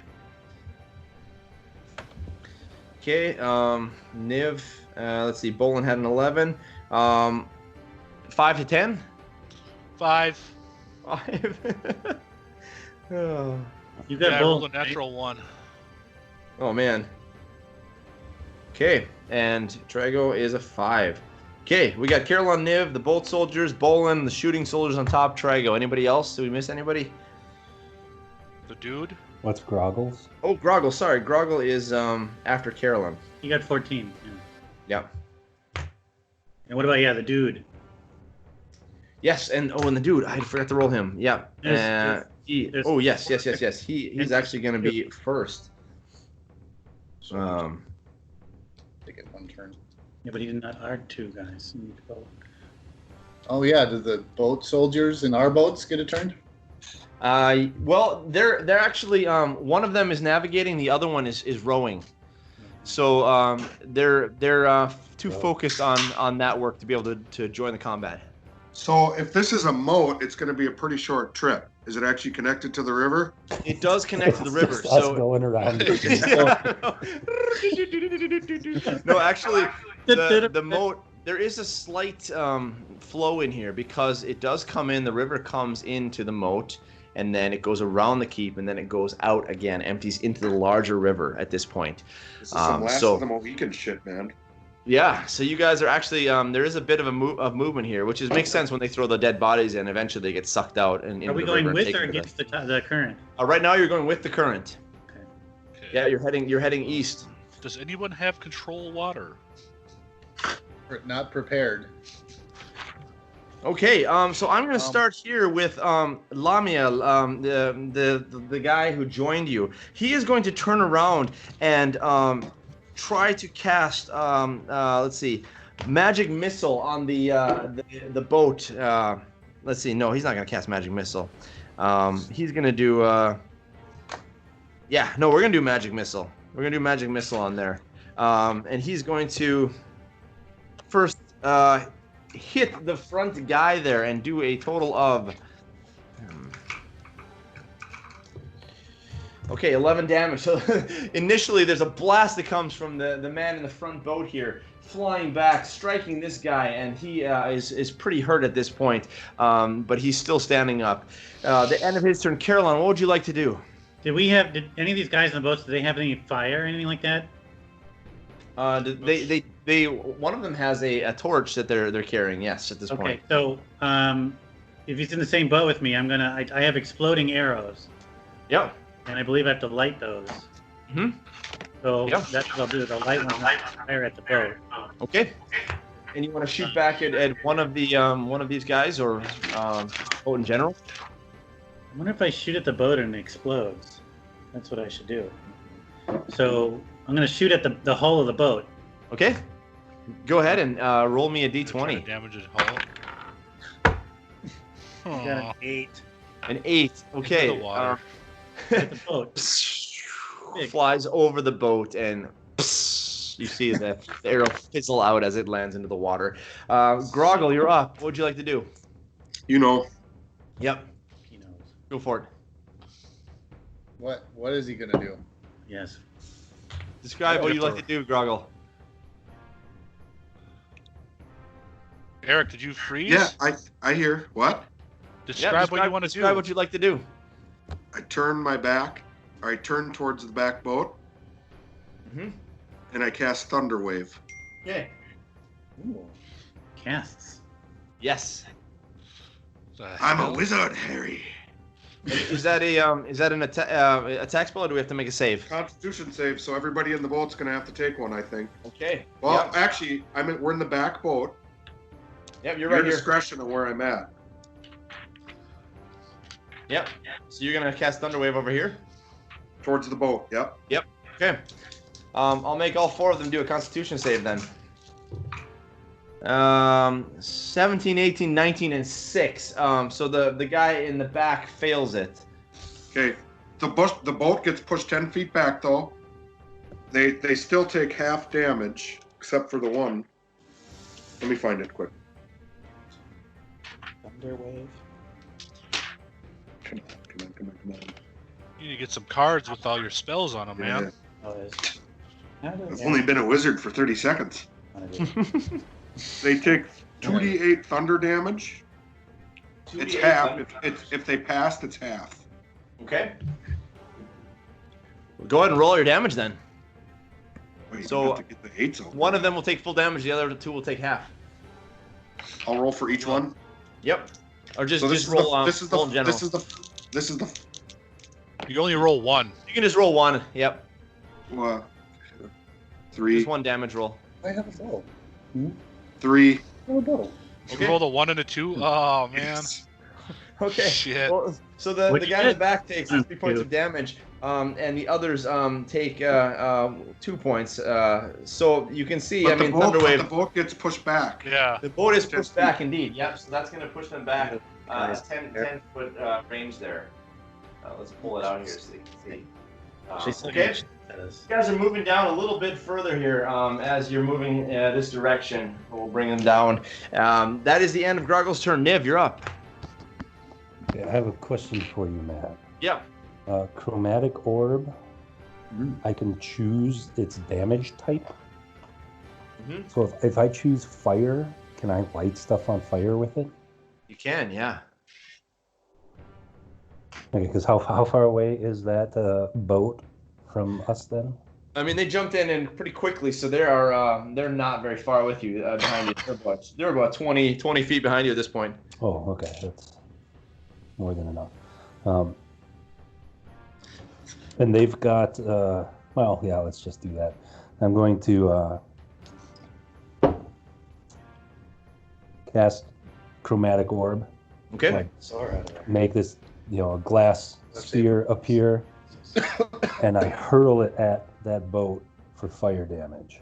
Okay. So you're coming from here, hurling this over here for fire damage onto the boat. Are you attacking the boat itself? Yes, because I want to try Okay. and light the boat on fire. Yep. Go ahead and let's see. Is it a It's a spell attack. Yep. Go ahead and roll it out. Then add your spell bonus. 14. 14 is a hit on the boat. Yes. Yeah, and that is, I think, 3d8. Woo! 3d8. Chromatic Orb's badass early game. Holy moly! 20 points of 20. fire damage. Wow, so this shit. orb comes flying from the front boat and lands on the second boat and blasts into flames. And the boat takes a severe amount of damage at this point. And there's going to be secondary damage as well onto the soldiers. They are also going to be suffering a bit from the flames because of the burst there. Let me mark that down. So the boat creaks and sort of begins to sort of list a little bit, and immediately the wood begins to burst into flames. So you're gonna have to roll fire damage, 1d8 every turn after this. So the boat is now on fire, and the soldiers are desperately attempting to throw water on it to put the boat out of fire. To put the boat out of fire, can you say that? Yeah. To put out the fire. Put the fire out. Put the fire out, yeah. All right, the bold soldiers, they're going to take their turn and try to throw water on. One of them is going to continue to row as his action. The other 3 are going to try and throw some water onto the boat. 2 of them are able to succeed by putting out some of the fire. There's still a third of the boat that's on fire. That's the end of their turn. Bolin, you're up. Sacred Flame is really all I got. The guys in purple. Because they're going to get shot at us. Yeah, can I reach the guys in the parapet up top? You can, yeah. I'm gonna take a shot at one of those guys instead. Knocking is over. Up here, okay, yeah, go for it. Giving that, like, No room in the boat. You need to succeed on a dex save. Okay. fire. You're shooting at one of them then, yep. Yeah, Okay, 18. that makes it. Okay, so this flame comes up and he just is able to move to the side and get out of it. Yep. Okay. I get a The soldiers on top are going to come back and immediately they're going to shoot back at Niv because you release this incredible orb. They're both going to take shots with their crossbows at this point. And we've got a 14 and a 9. 14 hits, is that correct? 14 hits. 14 hits. These are the guys on the parapet? Yep, so up here, you can't see them right now, but they're up here. There's 2 of them. And you're going to take a total of 4 piercing damage, Niv. As the bolt comes flying down, gets you right in the shoulder. 4 piercing damage. Trago, you are up. Okay, how far away are the guys in the parapets and the guys in the boat? For you, the guys in the parapets are 55 feet away. The first guy in the boat is 50 feet away. The middle of the boat is 60 feet. I mean, I don't really have my bow out. So my range on the hand crossbow is 30, 120. So anything after 30, it's at disadvantage, right? Yep, exactly, yep. Long range. I might as well go for one of the guys on the parapet. Okay. Oh, so good. 9 plus 6, 15. 15 is a hit. Oh, go ahead and roll damage. Boom. Not a sneak attack, obviously.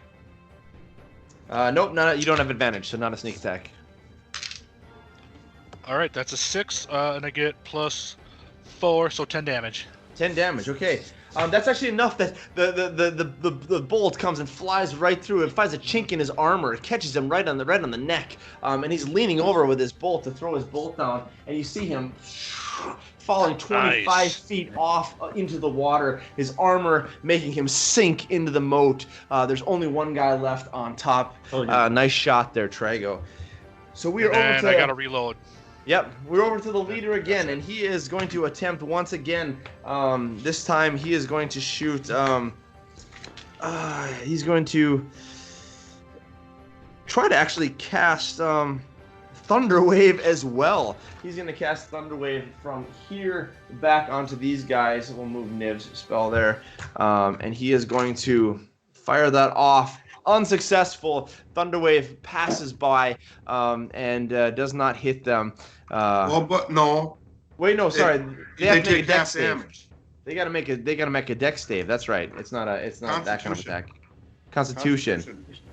3 of the 4 pass. The first guy again fails, and he's going to take a total of 6 damage. So the guy in the front now is struck by the thunder wave as the ripples come across the water, and he is struck, falls down into the boat. There are only 3 guys left. One of them is rowing, one is in the back, giving directions. They each take 3 damage though. And the rest of them take 3 damage. Thank you. Yep. And the boat gets pushed back 10 feet. Yes, thank you. Good to have someone who knows the spells. Yeah, well, only one.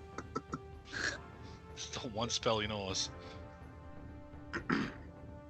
Okay, that is the end of the soldier's turn. Bolin, it is your turn. We're going to say that all of you are slowly moving a little further here. No. That was what's his guy? The old guy. Then I go next. Yeah, it couldn't have been. Oh, sorry. Yeah, you're right. Sorry. Caroline, you're up.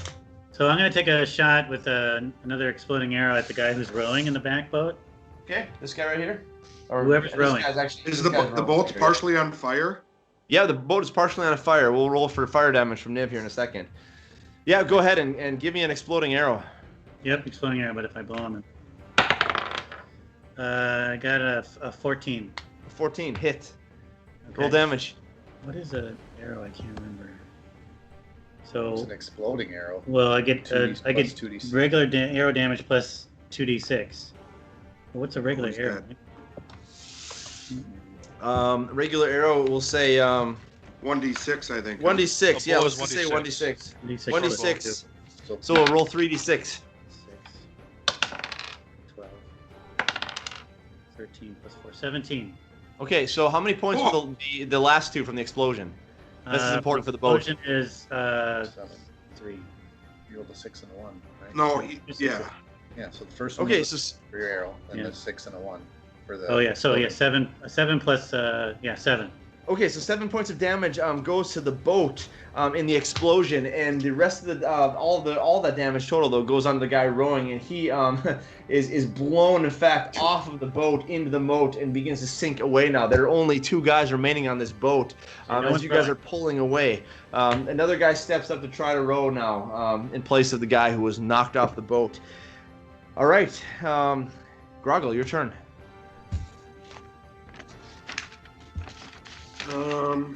How far away is the boat from us? The front of the boat from you is 35 feet.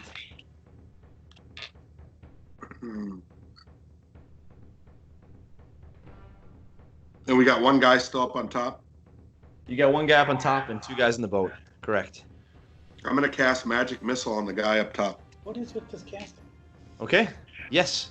I've been a went wizard the Eldritch. whole time. He went Eldritch. There's a caster for warriors or fighters.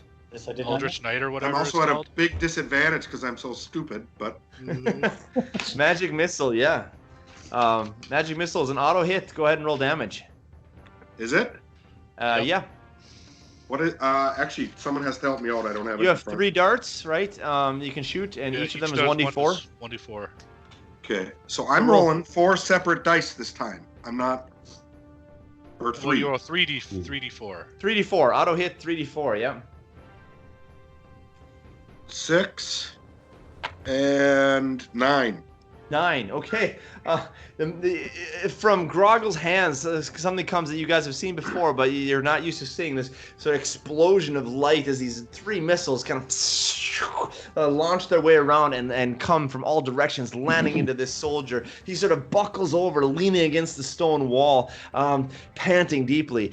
He is extremely hurt at this point. Niv, your turn. Okay, so do I need to roll for the burning boat? Yes, go ahead and roll first fire damage. Run 1d8.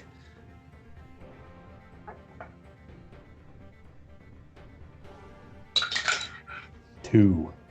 Okay, hey, everything helps. Okay, And then there's 2 guys in the boat and one guys guy in the up boat, one guy top. up on the top. Yep. The guy on top is probably. He's one Well, hit point how- away. how- I think I'm too far away from that guy. How far away is that guy? From top. you, he is 65 feet. And how far away are the 2 guys in the other boat? Or They, the for boat you at this itself. point, are 65.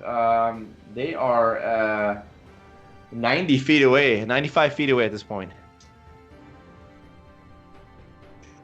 Their boat has slowed. The boat itself, though, how close would that be? The boat you could hit with 60 feet away. Okay. Yeah, I think I am going to do the same thing and pull a glass orb out of my robes and set it on fire and throw a chromatic orb at Okay, the boat again. over onto the boat. 22 to hit. Absolutely hit. Yeah, roll damage. Fire damage as well, I'm guessing. Oh, nice. 19. 19. Wow. Nice. So- This orb comes flying back from Niv. Wow, you got super strong, Niv. Hits the boat, blasting into flames. The boat creaks and is now beginning to take on water as it's starting to slowly submerge. The other 2 here are panicked, and they're also going to take fire damage, a bit of secondary fire damage. Both of them are consumed by this fire. As they fall down, both of them now are dead after the fire consumes them. The boat now is on fire, burning, sinking into the water, and disappears into the moat. The man in the front yells at you to keep going. That we need to get out into the main channel, he says. And so now the men begin to row as fast as they can, and you're heading out around the side of the keep, and you're heading out in the direction of the main channel of the Daelendaw River. Is there anything you guys want to do? There's still one guy up on the parapet. There's still one guy at the parapet. Yeah. Am I within Yeah, that's 120 right. feet? I left that right. I'm still within He's 120 almost feet. dead though. Just let it go. Yeah, but I'm still within 120 feet. It's technically Boland's turn, but Boland, do you want to do anything? Yes. I want to cast Locate Object on my ring. Okay. 1,000 feet. You cast 1,000 feet. Locate Object. Now here's the question I have for you guys. Did anybody pick the ring off of the Yeah, because it was soldier's on neck? one of the guards. You said there was nothing on him. Yeah. Because Dan the- searched them. Which No, I which of the just guards? grabbed The ones that Searched the Groggle ones killed? that Groggle killed, the initial 2. Oh, the guards that were walking back and forth, that were in the cell with Caroline. Right. The sleep spell was cast on. They're the ones who had the amulets. Oh, Oh. yeah, then we would have totally, I would say. I mean, I didn't think I that- thought we didn't Niv. Yeah. search them. I only grabbed the swords. You I did. didn't You're search right, it. dude. Yeah. Searched them, right? I guess I didn't Oh. realize. No. I just I picked up picked the the swords to give them to Groggle. Fuck. Yeah. Damn it. Can't So did rewrite any- the rules. Did anybody pick them up, or you guys? I didn't No. No. get that. I didn't even think. We didn't realize they were the same guards. I thought Oh, Niv you- searched them, and so Here, I mean, well, here, I don't want to rewrite. I don't want to like backtrack and rewrite the rules here. But if you had known that, if it were clear, would you have? Obviously, you would have taken them. I'm I would assuming. have taken Amulet in a heartbeat. That's like, you know, that's what I was going to go after if I got free before all this went down. So, we did say that when we took a perception check, that Trago and Caroline, you noticed Yeah. that they were wearing these. Nobody else did, though. Right. So, Caroline and Trago, I totally would have taken them. you would have taken it, and Caroline, you probably would have taken yours. I'm assuming. I wouldn't necessarily have told anybody that I took it. Well, we'll but I say would've this. Play your alignment, Chad. Yeah. We'll say this: Trago has the ring on him, and Caroline, you got your amulet back because you did notice that the guy was Yeah. wearing it. The rest of you have no idea where that is. So as far as you know, you don't see it. But when you cast locate object, yeah. you do notice Who's right that beside you? in the direction in front of you, in the direction of the boat, you do get a ping from the ring. In the boat in front of me, right? Yeah, 'Cause over there's here. this boat on the front. Yeah. Okay. Yeah, you're Okay. back here. Ah! Ah! Groggle jumps in. Okay. Yep. That's it. That's all. I'm not gonna. Okay, do- well, the soldier up there is still able to right himself, and he's going to get off one more shot, probably. He's going to go ahead and once again shoot at Niv because he was so incredibly strong there. And that's 12. That's a miss. That misses. That misses. So the last bolt flies over your shoulder, missing you completely. Trago, what would you like to do? It's still your turn. I want to message him. Pull out my. Okay. Send a message. Nice. Be like, Yeah. Maalethon killed Tyrius. We're innocent. Spread the word. In response, you hear.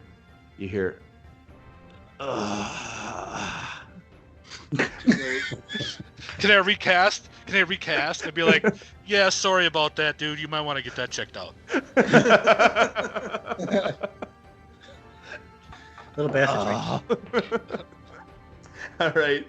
Oh, and the guy in the front boat at this point, he is for his action. He's shouting for the rowers to row as fast as they can. So they are beginning to move here, and you're moving out of range of the guy up on the tower. And I'll So try to help. I mean, I'm helping to row. I'm gonna, or if I can paddle or whatever. okay, yep. And you guys are rowing as quickly as you can.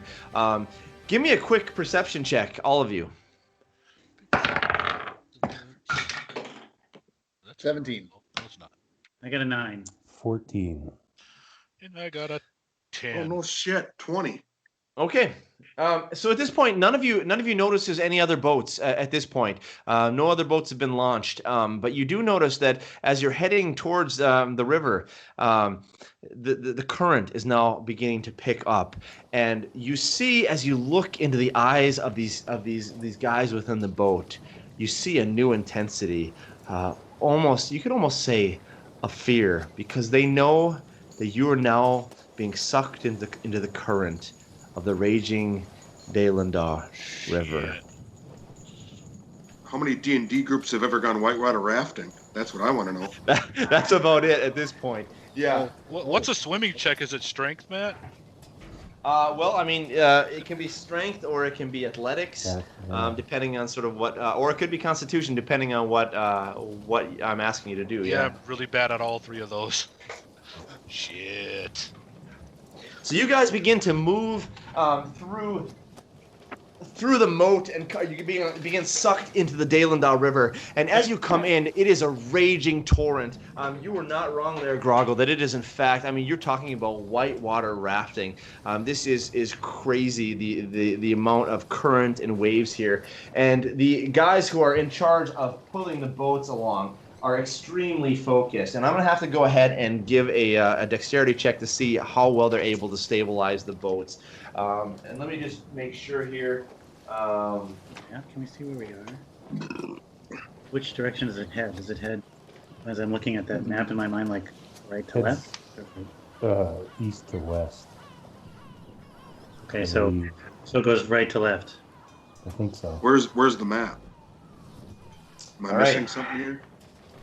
He doesn't have it up, but it's that map he showed before with the numbers. I'm just wondering if we can ditch the ground them. Yeah, get to the shore. The shore. And how wide is the river? Can we ask the? Yeah, like what's what like rowers, like I want to talk to the main guy. Like where are we going? Where are you taking us? The guy in the front boat. Yep. So you go up to him and ask him where you're taking him. And he turns to you and he says very, very abruptly and quickly to you. He says, "Perimeter patrols by fast cavalry are already around the entire city and will most certainly be ramped up. We cannot go that way. There is no escape through here, but there is this one way that we will be able to get out of the city quicker and more quicker than any cavalry would be able to chase us down. A way also that would be at least expected by Maalethon and the Sons of Silas. The river at this point is our best bet. Do you trust our rowers? Do you trust the skill of our rowers or not?" I'm insight checking them. Go ahead, give me an insight check to see it. Yeah, See if he he's has telling no the idea who truth. this guy is. 8. 8. Insight. I mean, he seems entirely believable. Yeah. I'm gonna kind of crawl back and kind of talk to who's in the Carolon and Niv, you're in with me in the front. Let's say as far as I think this is the only way we can go. I'm going to ask Carolon who this guy is. I don't know who this guy is. I've never seen him before. He just showed up in my cell one day. I don't know. Insight check. Go ahead. Yeah, go ahead. No, God. And also both. I'm periodically checking that ring, just touching it, like it's in my pocket. Is it doing anything? The ring at this point is not really. I mean, it's not doing much at this point. No. All right. Yeah. I'm basically just reloading my hand crossbow and crouching down into the boat to try to get cover. Okay. You buckle down in the boat to try and get cover. I'm going to go ahead and roll a dexterity check now for the rowers to see how well they can handle themselves in the rapids. And now you see why it's important. We are in 2 different boats here. We're going to start out with the first boat, the lead boat here, which everybody is in except for Bolin and Groggle. This boat here, natural 1. Oh, no. Here we go. Oh, Yeah, boy. we chose Second properly. Second boat, natural 20. No fucking way. Pick the right boat, guys. Oh my goodness. So the first boat, the rower loses control of the boat, and the boat begins to spin and to turn in the waves. This boat is doing just fine navigating its way through. Now I want all of you in the first boat. Now this includes, we've got Trego, we've got Niv, and we have got Carolon. You all need to give me a dexterity saving throw to see if you are thrown out of the boat. Ooh, I'm going to spend a luck point to re-roll that. I got a 19. 19. Okay, Carolon, you're able to grab the side of the boat and hold on as it spins around in the rapids and the current. I'm at a 17. Got an 17. I'm sorry, I got 20. Trego, so you threw yourself underneath the boat. You're holding onto the chair, and as it spins, you're turning around. I also need to roll for the other guys. What did you get, Niv? 11. 11. Okay, Niv, unfortunately, as the boat spins, you lose your footing, and you begin to fall off the side of the boat. into the water. I'm going to roll for the other two guys as well. The guy steering and the guy who is rowing. Both of them are able to successfully hold their position. So Niv begins to fall into the water. Now, Niv, I want you to roll me a strength check. Oh, this is going to be good. Yeah. 11. 11. Your hands, as you fall off the boat, you lose grip of the boat. You're not strong enough to hold on, and the river now begins to suck you downstream a little bit. I'll let you other guys take a turn here before we go back to you, and you have roll me an athletics check. What do the rest of you do? You want to do anything when you see this happening? I'm not able to kind of grab him or catch onto him before he gets too far out of my reach, or. Give me a dexterity check with disadvantage because you're trying to hold yourself in the boat yourself. 17. 17. You're actually able to grab his cloak. So as he slips into the water, you're able to hold on to him with one hand. He is being pulled down, but you've got him with one hand holding onto his cloak here at this moment. Anyone else want to do anything? Hold on 1 second. Can I just yell at the rowers to grab him? Yeah, go ahead. You roll at the rowers. Yeah. I yell at the rowers, grab Niv. Okay, they're going to have to try and right the boat to do that. So let me see if they can pull it out. I'm good. Yeah, so they're able actually now to stabilize the boat. Niv is still being dragged here by Caroline. The boat, at least, is not flying around in the rapids, but Caroline Niv is still not in the boat yet. I need to pull him closer. I don't know. Yeah, I can only hold on for so long. But... Can I mage hand? I can lift something up to 10 pounds. You can try. Caroline, give me a strength check as well. 12. 12. Okay. You're still holding on to Niv, barely. I'm gonna try to grab Niv as well. Okay, go for it. Roll me a strength check. Over the side of the boat. 6 foot tall. How tall are you, Jake? You might have drank all. So I rolled a natural 20. It's right here. Eric can confirm. But my strength is -2. Right back. Okay. So an 18.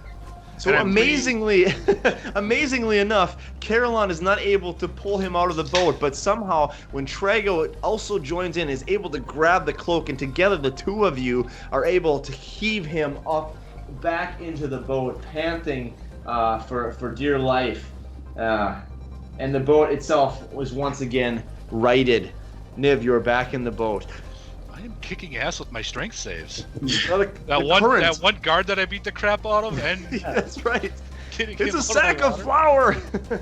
You guys are continuing to flow down this river, and as you remember from seeing the map of Theondir, you realize that there are at this point 2 bridges that you need to pass underneath before you come to the perimeter of Theondir. And at this point, the man in the boat, when you get pulled back into the boat, Niv, he turns to you, Niv, and he says, "How are you with transorbification?" Did they not take any of our peridot dust? Or Niv's ball? The ball's still there. It sounds like everything is in that Is chest. the peridot dust there too? The peridot dust is there, yeah. Hey guys, can we take a 5-minute break? Yeah. Yep. So we'll just say this, that the lead man turns to you, Niv, and asks you the question, are you familiar with transorbification? We're going to need it soon enough. Let's take a quick break Are you here. familiar with introductions? Who the hell are you?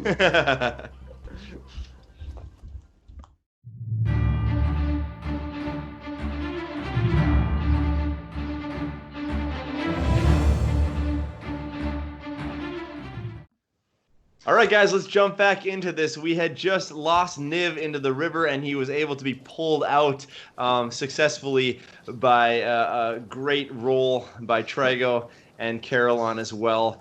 And as you're moving down the river further into this current, the leader now turns to you, Niv, and asks you this question.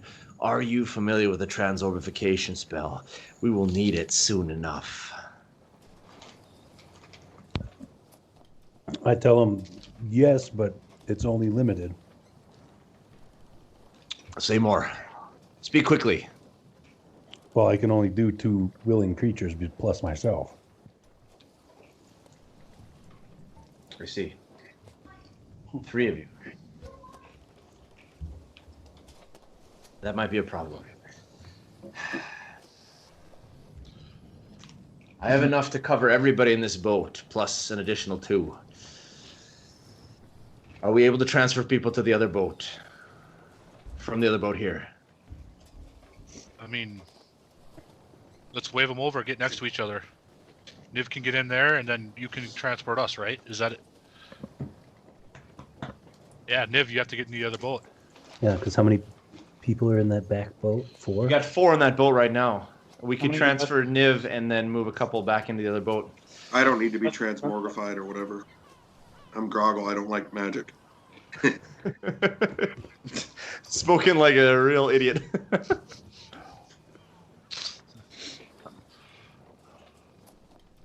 What do you want to do, guys? How many of us? So how many can you do? I'm asking the guy that's talking. I can do everybody in our boat. 1, 2, 3, 4, 5, 6. I can do 8. 6 in our boat, 2 additional. I can do a total of 8. And we have 10 total. If you count the 4 people in the back boat.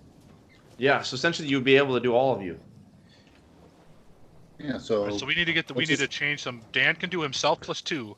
so let's just put Niv on our boat. Unless we can just do the boat itself and everyone standing on it counts. I don't know. No. You could try.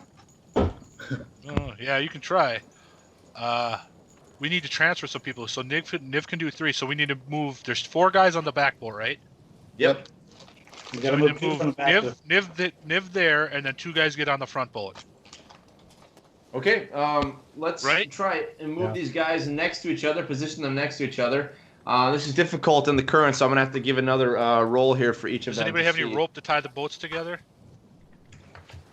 I think we all do, as long as you have an explorer's pack.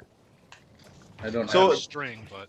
Dexterity check, they're able to come alongside of each other without any problem.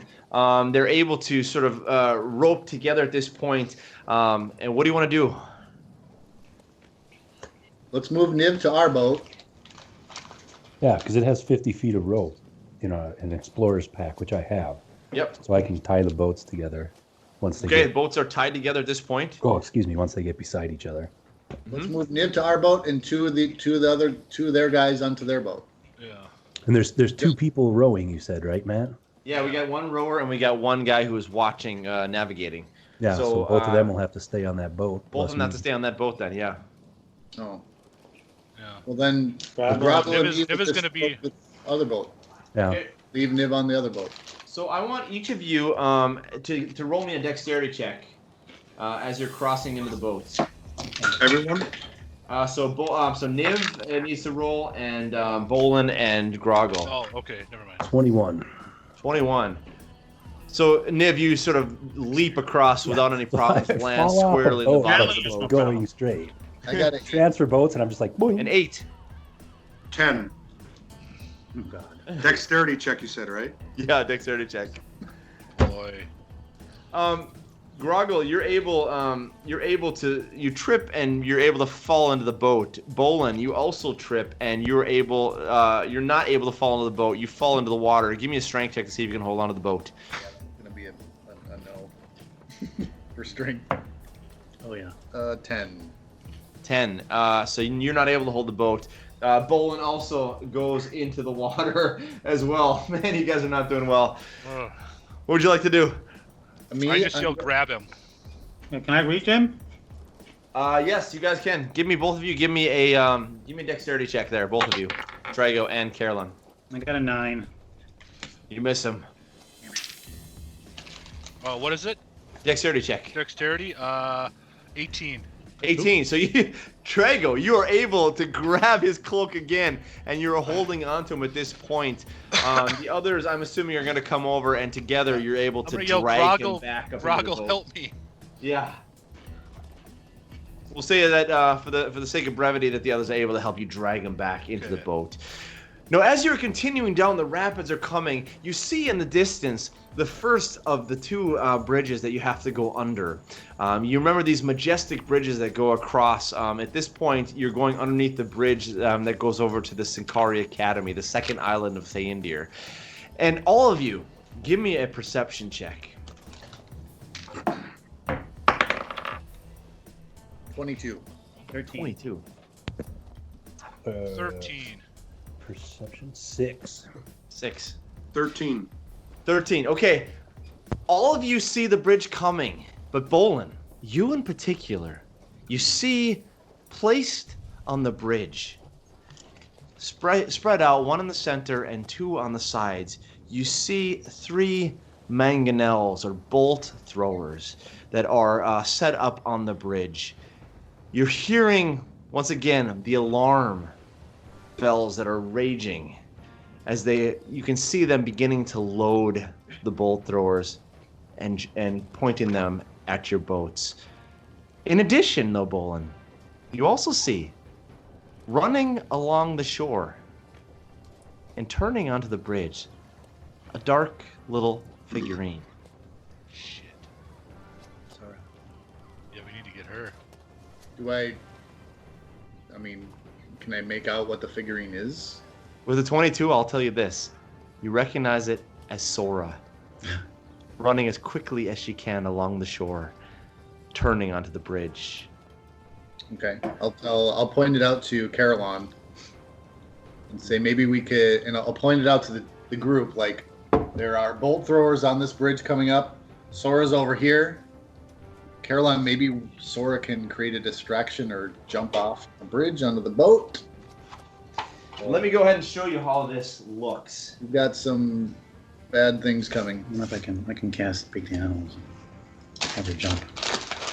Or I I'll can be the time. hit one of the bolt throwers. And Bolin, you also notice that each of the bolt throwers is manned by two individuals. At this point, this scale isn't exactly right. You guys are a lot further away. You're not quite into their range yet. They have quite a long range. They're not firing at this point. So this isn't exactly the right scale. Two? There's 3 of them on this bridge. One in the center and one on each of the sides. And you can see now the current, however, is pulling you quickly towards this bridge and towards the bolt throwers. Like how fast or how long, Matt, would we be within range of those things? Yeah, I mean, you don't exactly know the range, but give me an intelligence check. Everybody? Anyone who wants to, yeah. Intelligence check to see how much you know actually about these bolt throwers. 13. 13. Okay, you guys know enough that you do know that these things are pretty lethal at 200 feet. But you also know that they have the ability to shoot up to 800 feet away. And you guys are rapidly entering into their long range at this point. Like how... Well, I'm just going to do it. I'm going to cast a minor illusion and make it look like our boat is empty. Nice. Shit, I was thinking the same exact thing, but I don't have minor illusion. Oh, nice. He's alone on the boat with the 2. Yeah, he's by himself with the 2 other guys. Matt. Okay. So if I do not together, disguise right? self, disguise self, can I add stuff to make me look like I'm bound and gagged? You could, yeah. How tall is Maalethon? He's pretty tall, 6'4", 6'5". Because I can only give myself 1 extra foot. Like, who can I disguise myself as? I'm 6'5". So you disguise me? No, No, I have disguise disguise self. self. No, disguise self. I don't have anything else. Hold on.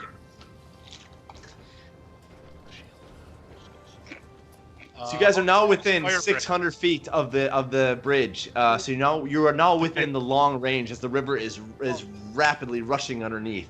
How tall You're is quickly approaching Feuerbrandt? short range. Feuerbrandt? Yeah. He's also like 6'2". I mean, these are tall people. And Matt. what about the governor? How tall is he? Tyrius isn't as tall. He's about 5'6". What if we? Just so you know, Matt, minor illusion is 1 minute. 1 minute? Okay. Yeah, thank you. I have to cast. Okay, what if we all got into the water and used the boat as cover? Hold on to the boat with arrows. We can lodge arrows into the side of the boat, use them to hold on, and just use it as cover while we kind of sneak, quote unquote, sneak through. All right, it's either that or I disguise myself as a little girl, bound and gagged and crying, so they don't shoot. Where's Sora right now? How far away from the bridge is she? Sora is just turning the corner, just entering the end of the bridge. Once again, the scale of this is wrong. These are long bridges, so she's going to be a few, at least half a minute away from running to the center. Okay. So I'll cast Speak with Animals. What's your range on that? I don't think it gives me a range, actually. Does that have a range? No. Let me just double check that. It doesn't say. Probably just talk, as long as I can hear you. Yeah. As long as you can see them, probably, right? I'm looking it up. Speak with plants, animals. Here we go. Speak with animals. Range on yourself. Yeah. I'm assuming as long as you can see them, they might have to hear you though. Gain the ability to comprehend and verbally communicate with. Okay. So she's not gonna be able to hear you at this point. She's too far away. Okay. All right. How far are we? We're 600 feet. Yeah, you're 600 feet at this point, and the rapids are pulling you in quickly. Okay. I'm gonna just for the heck of it shoot off a exploding arrow. Maybe I can hit the bridge. Okay. You're now at 500 feet. 500 feet. Yep. You shoot your arrow, and it goes. Lands in the water. Range on the bow is not far. It lands 300 feet short. They're worried though. I can tell. Mark, go ahead and mark your exploding 320. arrow. It's 320, so it's not terrible. But Okay. So you guys are now within 400 feet. What do you want to do? what are we doing, Bolin? Bolin, what was your idea? Should we do both? I have 20 bolts. I'll give everybody a bolt and say, let's lodge these into the side of the boat. Unless anybody has a better idea, these guys are gonna fucking destroy us. So they're going to destroy the boat, and we're just going to be sitting ducks. Well, I'm not confident in my ability to. Wait. I'm getting a lot of feedback. What if we were to? I mean, the other boat is hidden. What if we were to hold on to that one? The other boat looks like it's empty. There's an illusion on it that it's empty. Still a boat. All right. Still a boat, just an empty boat.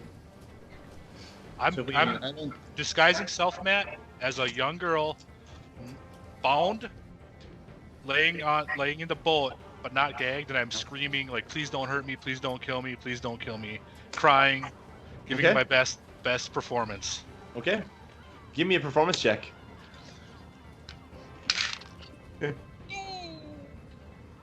Great. What's my performance at? I never really do this. 10. And so one of the bolt throwers in the middle, the crew looks at each other, and one of them says, "Hey, look at this. We got a little halfling pretending to be a girl. Let's shoot him up out of the water. Come on now."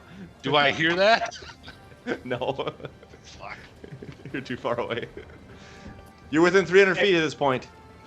You're quickly approaching their short range. All right, let's do it. Wasn't there a spell we were going to cast? I jump in the water, take an arrow and stick it to the side of the boat. Or we could use the boat. We have rope, right? We have 50 feet of rope.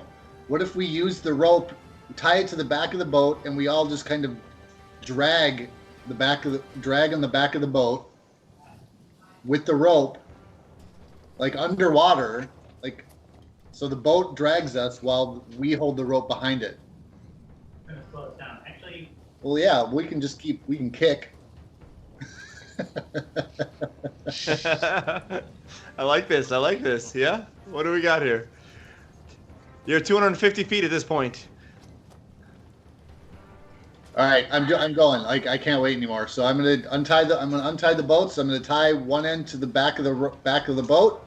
Okay.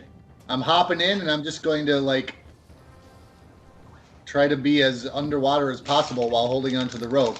I'm already there. If anybody wants to fight me, I'm already So there. Bolin goes water skiing, throws himself off the back, holding onto the rope, and falls into the current. Go ahead and give me a strength check with advantage because I'm assuming you've wrapped the rope around your arm a few times. right? Oh, Jesus Christ! Wow. 6. That's the highest you got of those two. I rolled a 5 and a 2.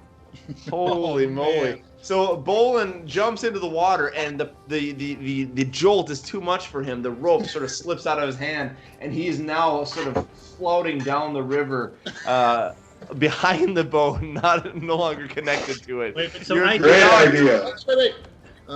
I jumped in before him. Oh, Carolyn's in as well. Inspiration? Can I use my inspiration point Yeah. to You reroll? can, yeah, you want to reroll? Yeah, absolutely. Do I reroll one or both? I'll let you reroll both. Oh God! I rolled a 1 and a 16, so 17. Oh God. So 17. Okay, so you're still holding on to the rope then. Caroline, you're in the water as well. Yeah, I went in before him. I jumped in, I took an arrow, and I just stuck it to the side of the boat. I'm Okay, you're also give me also a strength check with advantage. 16 and 16. Okay, that's enough. You're able to hold on to the side of the boat as well. So Bolin is now being dragged behind the boat. Caroline is on the side of the boat. You're now at 210 feet. You're soon within short range of the bolt throwers. You see the men up on top beginning to signal. They're stretching back the bolt throwers, and they are ready to fire at any moment as soon as you enter what they perceive to be short range. Do we know? Would we know from past experience how long it takes to reload one of these? Do we know they're just going to get one shot off, or based on how fast we're going, they're going to get Can they turn and move easily? Yeah, so based on your knowledge of bolt throwers, you know it's going to take them a little bit of time, at least 2 actions for them to reload. Could we? But you don't know whether these are swivel or not. They might be able to attack you on the other side as well. Right. Could we hide under the bridge? Once You can we try. Use it as cover. No, you've had terrible ideas for the last 10 minutes. We're not. Well, I'm listening. Yeah, Bravo. hello. We're open to suggestion. Matt, how high off the water are they? Same thing. They're like 25 feet. 5 feet off the water. Yeah. Okay. Am I getting a sense that they're still gonna be shooting at me? Or am I thinking that did my disguise work? I don't know. You don't know that. Can't tell. Okay. Hard to tell. You guys are now within 200 feet of the bridge. The river is sucking you through. What do the rest of you want to do on the boat? By the way, I'm kicking to kind of get us a little more of a I'm jumping in and I'm swimming to shore. You're gonna jump in and swim to shore. Yep. Okay. Which direction? Left or right? See you Up. Okay. Give me an athletics check. Ooh. 10, even with a +7. Wow. Oh man, we're rolling terrible. So you're not able to get to the shore, Groggle. You're barely able to keep your head above the water at this point, and you're being sucked down the rapids. You're not able to do this, man. It's too powerful for you. The river's too powerful. At this point, you guys are now within short range, and you see the bolt throwers now begin to swivel ever so slightly, so you can see them swivel. So they have a swiveling mechanism, and all 3 of them are going to try to take a shot at the boat that is full of people, or was full of people. The other boat looks empty, so they're not going to fire at that one. What are the other guys? What are the other guys doing? The other 2 people that are on our boat. they're still rowing and navigating and steering. They're holding the course. Yeah, they're going to try and run this bridge. They're Can not I jumping duck in the waterfall. behind them? Or no, wait, I don't want to duck behind them because if they get hit, then I'll get hit. If we get hit by an arrow, I can bend. Oh. Okay, so here we go. The first mangonel on the left, the bolt thrower, is going to attack the boat. Here we go. The crew gets a... Okay, the first shot from this one over here is high. Goes flying right past the boat. right into the water behind the boat. The one in the middle goes ahead and fires off a shot. This time, direct hit onto the boat. Oh my goodness. Oh, I'm sorry guys. This is going to be 5d10 bludgeoning. This shot might be able to take out the boat. 5d10. Yeah. These things are freaking strong. All right, here we go. 18, 22, 29. Okay, it doesn't destroy the boat, but it sure takes a massive chunk out of the boat. You see splinters flying everywhere as your boat now is severely hurt. The last boat thrower is going to take a shot at the boat as well, and that is a 2. Once again, this one time it's short, into the water. Now you guys are coming closer and closer. At this point, Sora is now onto the bridge and running across the bridge behind them. You guys are now moving closer and closer to the boat. You are within, at this point, 150 feet. What would you like to do? Matt, where am I at? Will eventually I make it to shore? You'll have to give me another athletics check. Okay, well, let me know when it's my turn. Okay. Well, let's go ahead and do this. Groggle, go ahead and give me another athletics check right now. Should we roll initiative here? I mean, 17. 17, okay. That is successful. Let's actually do that. Go ahead and roll initiative. That's a good idea, just to keep this in a structured fashion. Everyone roll initiative here. Nice. just 19. 19, awesome. Also 19. I got a 22. 22, wow. Caroline is first. I'm assuming you have higher dex, Groggle? Tim, I have 13 on dex. I have a +2 dex mod. What's your plus? What's your actual ability though? 14. Okay, so then we he's have Bolin, and then we have let's see, Groggle. Then we have the people on top. I got a 16. 16. Okay, you're actually higher than them then. Trago, what did you get there, Niv? 14. Okay, soldiers, and then it is That's a pretty good roll. Niv. Give me a roll for Sora as well. 18. 18. Okay, so Sora jumps up to in front of Bolin there. Okay, Caroline, what would you like to do here? So I'm just kind of drifting along with this boat that is now kind of disabled. Yeah, you're about 130 feet now. Not a whole lot I can do. I mean, I'm just going to keep going along with the boat. Okay.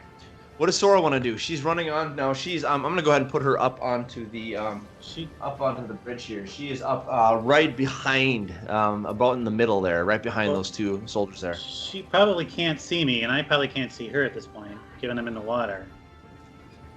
She saw your boat as you were floating down the river, which is why she was running along the shore, heading over to the bridge. I mean, but at this point, she probably doesn't see you. No. I mean, I think she's probably just going to be. It's not like she's going to jump on any of these things. I mean, they see you now. You could always yell to her. I suppose I could. I mean, You could yell, speak with animals, right? Maybe she can hear you if you yell. I'm in the water, though. It's going to be hard to do. I can't. But I need to be gesticulating. You're about 110 feet at this point. Okay, so I'll yell at her to dash away down the bank. Or I'll just say, because that's whenever she can dash, dodge, etc. So. Okay. So she starts to run back in this direction then. Yeah. Okay. Bolin, you're up. Right. Drink water.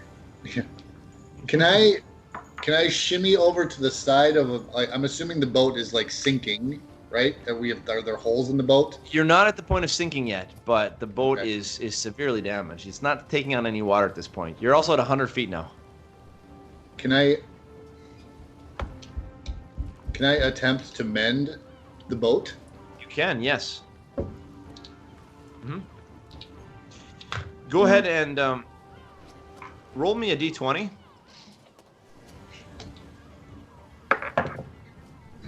Four. Okay. We'll say the boat regains four of its hit points, the hull of the boat, which is something. Okay. Groggle, you're up. You passed your check there, so you are actually able to make it to the shore at this point. You're able to pull yourself up on the shore. That was your action. We'll move over to Trago now. How far away are we? At this point now, you've moved 80 feet. So am I within? We're within 80 feet of the bridge. Yep, 80 feet of the bridge. And do I have a clear sight at somebody? Yeah, you do have a clear line of sight at somebody. Yeah. All right, I'm gonna take a shot with my hand crossbow, and as I do, I yell out, "My father is a duke," and I'm still the little girl. Oh, with the disadvantage. Okay. Good. 15? 15 is a hit, yeah. Woo! Go ahead and roll damage. Not sneak attack? Because they totally didn't see the little girl gonna shoot at him? No, you don't have advantage on this. Damn it. Fuck, I rolled a 1, so 5 damage. 5 damage. Okay, so one of the two guys in the middle here is going to take a bolt into its arm. He's not knocked down, still strong enough to be able to help reload the bolt thrower. Damn it. I can say this from the investigation or the history check that you guys did, or the intelligence check, Bolin. You know that these machines are so heavy and powerful. They require 2 people to load them. Just to mention that for you. Okay. Soldier's turn. They are going to spend this turn reloading their bolt throwers. That's going to be their whole turn, is trying to reload. We're on to Niv. How much time do I have left on that? 60 feet now. You have about 30 seconds left on that. We're 60 feet away. Yeah. I don't really have much else to do. Try to take one of the guys out if you can. I don't have any spell slots left other than Magic level. missile, man. 50 feet. I don't have magic missile. You don't have any attack spells? I do, but they're touch. Oh. So. Wait, isn't magic missile a cantrip? Yeah, but the only cantrip I have that attacks is touch. Oh, really? I don't know if that's going to do anything because they already know there's people in the boat. 40 feet now. Yeah, there's nothing I can do. I'm going to...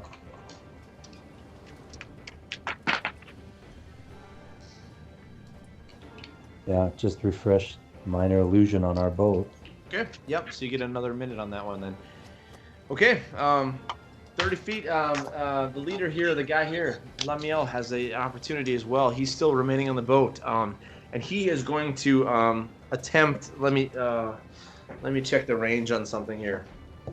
Do you guys know right offhand the range on sleep? I think the range is pretty good. 90 feet. Yeah. Yeah, it's good. It's a good range. Yes. So you guys see him, he pulls out of his pouch a pinch of fine sand, some rose petals, and he throws them into the air as he whispers some things. And he is immediately going to cast Sleep now. And this is going to hit the bolt thrower in the center now. Not the other ones because they're too far away, but the bolt thrower in the center, which is where your boats are heading towards. 5d8. 5d8? 5d8 worth of hit points that he can put to sleep. Perfect. So he casts this spell, and you immediately see the bolt thrower in the center. Both of the people running the bolt thrower slump over onto the bolt thrower and fall asleep. They are essentially now out of commission. Okay, Caroline, we're back to you. Okay, so now how far away are we? At this point now, you are 10 feet from the bridge. You're just about ready to enter underneath the bridge at this point. Okay, So you're directly underneath the bridge. So Sora's right next to the far bolt. Yep. Sora? Okay, so I'm gonna tell her to attack one of the closest guy to her, like jump on him. Okay. The one that's the sleeping?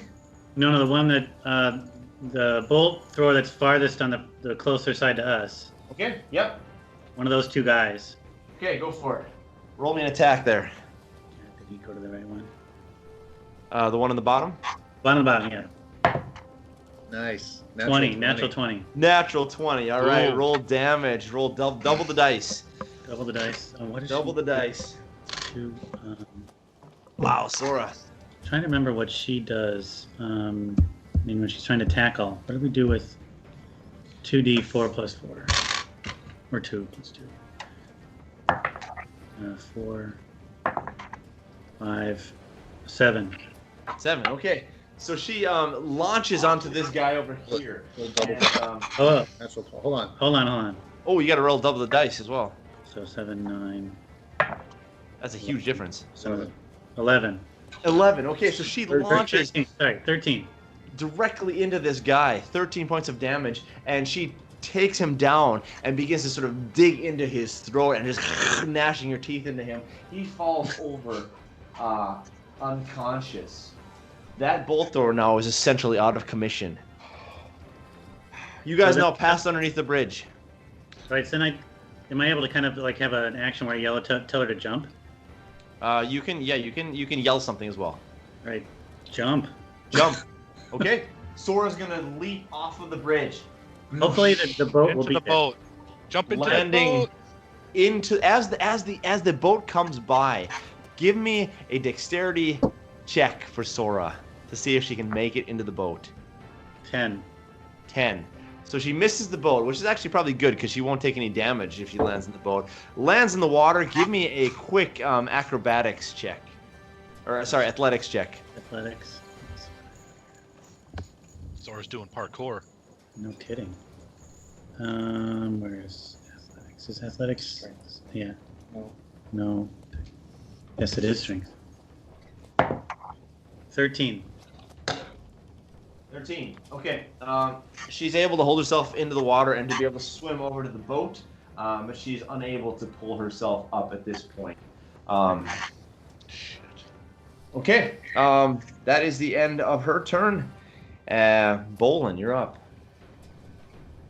Okay. I'm gonna use my movement to climb. Can I climb back in the boat? Yes. Give me a strength check. Oh, you had a 20. No, I had a 20 and it moved. 9. 9.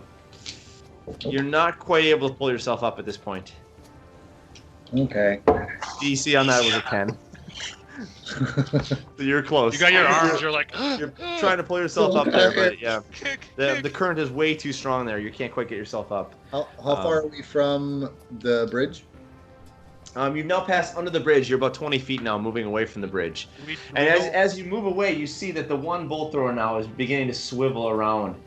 It's on a swiveling mechanism. The other one, the other bolt thrower, there's still 2 people sleeping. On the one on the bottom, it will reduce to 1 crew member, so they're unable to finish the reloading process at this point. There's another bridge. Yeah. So, are any of there's only one bolt thrower that is currently active. This one right here is the only one that's active. They're going to require 1 more turn to finish the reloading process, so they'll get 1 more shot off probably. Okay. I'm gonna cast blindness on one of the guys. Okay. Put yourself in the boat. Well, it's just a verbal spell, like to speak the Okay. words. Yeah. Constitution saving throw. Constitution saving throw. Okay, here we go. 13. Succeeds. Succeeds. Yeah. So he's blind. Okay. So one of these guys is blinded now. This should be Unable. fun. Okay. All right, Groggle, you are up. How far away am I? So you're on the bank at this point. You come across off the water, right close to the wall here. I'm gonna run up Bridge. the bridge and cast Thunderwave. Okay. You're able to get up onto the bridge, indeed. Gonna wake And you come everybody up. closer to this one on the side. Remember, this bolt thrower is right by the edge of the bridge, so you will say you're able to get up there and cast Thunderwave. Go ahead, and I need to do a Constitution save. Can't work the headphones. And I fail. Okay, so all those get blown back 10 feet. You get blown back. What is it? 3d8? They're both. Yeah, dead. roll it out. Is that what it is? I forget. Yeah, I think it is. No, 2d8. 5. Okay. These guys are blown away 10 feet from here. They take 5 points of damage. Whoops, there goes everybody off the side. Yeah. Okay. Trigo, you're up. The boat's now moving 50 feet away. So We're the 50 boat feet away? throwers are like not operational at the moment, right? Because they got No. blown back. Yeah, they're not operational at this point. All right. Who's all in the water? How do we know how far the next bridge is? The next bridge is right at the end of Theondir. There's one more bridge you have to make So it through. we're away. We're quite a ways away though. Yeah, but you'll get there pretty quickly. I mean, this is fairly rapid moving river. I'm gonna try to get Sora up. Okay. Give me a strength check. She's gonna fucking pull me into the water though. Oh, okay, Although not terrible. For humans. Actually, it is pretty bad. 11. 11. It was Okay. a 13, but I forget I'm a -2. Let me see if Sora's gonna actually help you. When Sora helps you, she is able to help you there, and give you an extra D20 there. Actually, roll a second D20 when she's helping you. Way worse. Well, it was a 6 minus 2. So Okay, so she gets up to the side of the boat and she's not able to get in the boat. She's just holding on now at this point. She's got her paws up on top, dragging along. Okay, the soldiers are going to. One of them is blinded, so he can't do anything. The other one's going to go back and try to attack you, Groggle. And he's going to go ahead and I almost rolled a natural 20, but it just turned to a 2, so that's a miss. He pulls out his sword and tries to attack you, charges into you, and misses you there. Niv, you're up. You're now about 80 feet away, moving down the river. And what is the range on these? Not leave him behind. Yeah, I mean, yeah.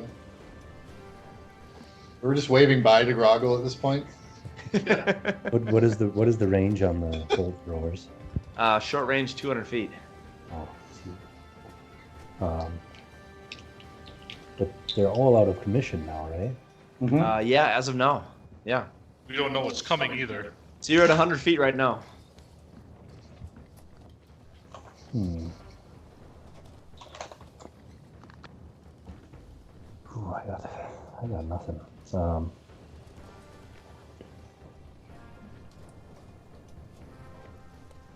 Yeah, I guess I don't have anything to do really. All right. Lamiel's turn is up, and he's going to. Is anyone hurt, wounded at this point? I mean, I haven't recovered from the original being stuck in the cell thing, but Yeah. Yeah, I'm 4 hit points down from max. He's gonna actually walk over to you, Carolyn, and see if he can pull you up. I'm gonna see if I can do that. Yeah, he's able successfully to pull you into the boat, Carolyn. So you're able to come into the boat if you want to be pulled into the boat. I do. that is. I'm the only one. nice. Okay. All right. You guys are now at about 140 feet away. And you're quickly moving out of the range of the bolt throwers, and they're not going to have enough time to get you on short range at this point. You're quickly leaving the short range. Groggle, what would you like to do as the boats are floating away down the river? I think he's smoking. Okay. Should we take one more quick break, one more 2-minute break, and then we will continue this, finish up the last bit and the narrative. Hold on, he's coming back. That was my turn? Yeah. Oh, sorry. Groggle, what would you like to do? So, I'm gonna run, like, can I keep pace with the boat? Boats are going way faster than you are. Well, they need to slow down. I'll get to the bridge, I'll go up on the bridge, and I'll F shit up. We're already 100 feet past the bridge. Yeah, at this No, point, second one. You're about 160 feet away. Yeah, you're 160 feet behind us. Yeah. Yeah, fine, but you guys got to slow down or come to shore. That's what I'm doing. Okay. I'm running to the next bridge. Running to the next bridge. All right, Groggle takes off to the next bridge, and as you guys are moving down the river, you can see him slowly losing pace behind you, going further and further away as the rapids are pulling you down. You guys have now moved out of the short range, and eventually the blindness wears off, and they're able to get off one final shot, and they're going to shoot at now the invisibility or the illusion spell is off. They're going to try and take one more shot, but at the same boat that they shot at before, and that is going to be a hit again. Oh, wait a minute. Who's shooting? The final one. Sorry, it's a disadvantage. Sorry, long range. But there's one guy in the river, and didn't one guy try I thought I blew them away. Yeah. You pushed them back, right? Yeah. Yeah, you didn't kill him. Didn't kill him, but it doesn't matter. At disadvantage, they missed anyway at long range. So the last arrow, the last bolt, comes flying over the top of you. And Groggle is still trying to run as fast as he can to the next bridge. You guys, eventually you see the final bridge coming. There's actually a series of two bridges. There's one bridge, and there's a second bridge. The second bridge behind it is where the actually Synchari green energy, you can see it fizzling behind it. And the leader, Lamiel, turns to you on the boat, Niv, and he says, "Get prepared. We're going to need those spells soon." And the boat comes closer and closer, and you see on the bridge, you're now about 300 feet away. There's one final bolt thrower, 2 additional people there. Let's take a quick pee break, and then we'll do the last bridge and the narrative to end this up. So give me a couple minutes, and we'll finish up. All right, guys, so we'll can pick this up once again. You're continuing to move down this river, and we'll say in the intervening time that you're able to pull everyone back into the boats. Groggle is sprinting as fast as he can to make it to the bridge, but you guys are moving at such a rapid pace, he hasn't made it to the bridge yet. The question now is, do you guys want to try and stop or slow down and wait for him, or do you just want to push ahead? Lamiel, the guy in the boat, is encouraging you to push ahead as fast as you can. We need to get out of Theondir, he says. There's no stopping at this point. What do you guys want to do? Man, are we getting out of the city? We're not going into the Synchari Academy. We're just leaving the city. You are leaving the city. Yeah, you're approaching. Okay. There's 2 bridges. There's one bridge where there's a single bolt thrower you see on a last bolt thrower, last defense. Behind that is a second bridge where you see green energy sort of fizzling underneath it, which is the border of Theondir. And so you'll be passing out of Theondir with that. Can you remind us, can we see through the barrier, the green barrier? You can see through it, yes. Okay. But everything is sort of has a green tint to it. Are we just able to pass through the barrier, or? Yeah, with transorbification, if you pass the spell appropriately. We can get through the barrier, wait for Groggle, and then yank him through Niv. So let's just keep pushing and then get onto once we get through, get on the shore and wait for Groggle. How's he gonna get through though? Niv can get through, or Lemiel can. Does Niv have enough resources to do the spell 3 total? He's still got his orb. That egg. And I still have I still have a little bit of Peridot dust. But we need all those gems, don't we? Yeah. The egg actually filled in the materials. The egg is destroyed after 1 use, right? No. No. Oh, we can use it as many times as we want? Yeah. Oh, well, fuck. Okay. Yeah. We're balling right now. Except for the fact that we don't have any money. Shit, I forgot about that. Oh yeah. What are the bolt throwers made of? Are they wood? Yeah. From what you know, they're definitely wood. You guys are now within 400 feet of the bolt thrower. You see the soldiers on the top now readying this thing, pulling it back, getting the bolts ready. They're waiting for you to get within short range to fire this thing off. Do they know we're in the boats? Can they see us? They can see 2 boats coming down. Yeah, they don't see exactly who it is, but assuming that the alarm has been passed on with smoke signals all the way along the river. My disguised self looks. Go ahead, Tim. How long is it going to take us to get from one bridge to the next bridge? The bridges are pretty close at this point, so I mean it'll just be a matter of minutes. Okay. Because one of the bridges is like a traversing bridge, and it also has the bolt thrower. The other one is more the bridge that marks the border of Theondir. Because minor illusion is not concentration or anything. It's limited to a 5-foot cube, but I could make both boats look empty. As long as everyone is huddled together in the center of the boat. 5-foot cube. It's not very big. So if you crammed everyone in. Well, a 5-foot cube isn't that like the size of one person, basically? How big are the boats? They're approximately, they're about 5, 10, 15, 20, 25 feet long. Yeah, so I mean, you could try and cram everyone together. You're about 350 feet out at this point. Oh, I see what you're saying. Like cram everybody together, make it look like. Yeah, and then there's that 5-foot cube is empty. Can we do that? I don't think that with 10 people. Yeah, there might just be too many people. We could all get on one boat and then stack the second boat on top of us. Just fucking turtle through. Yeah. No. You're about 300 feet at this point.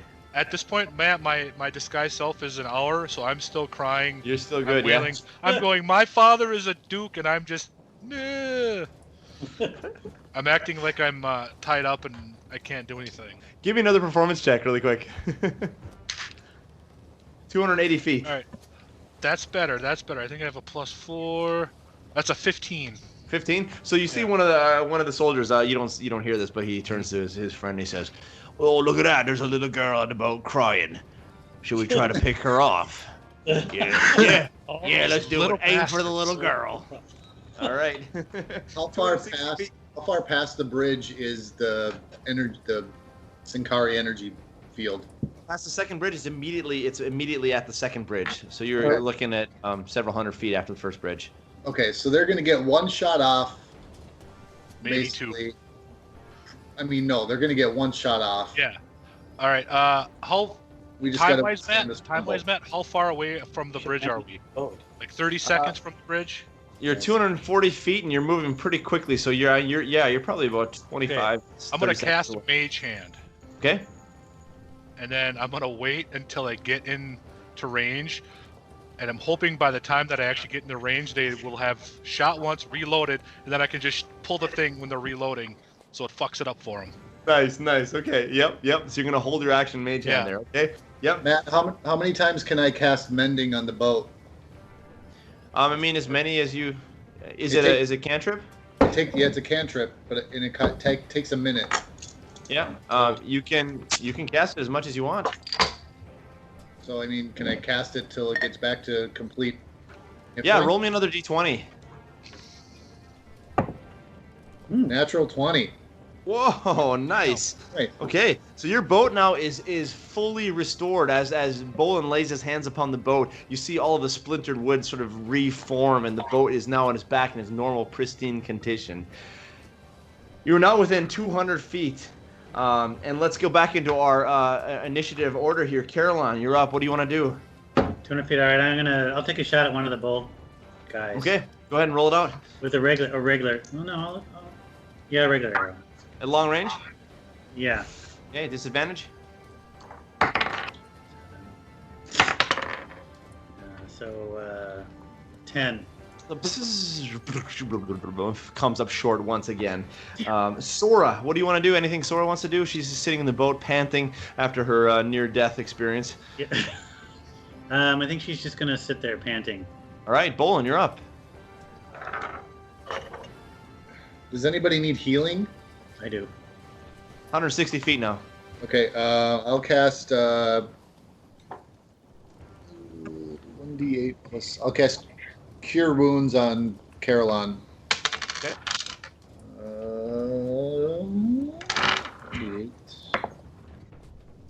1d8 plus my ability.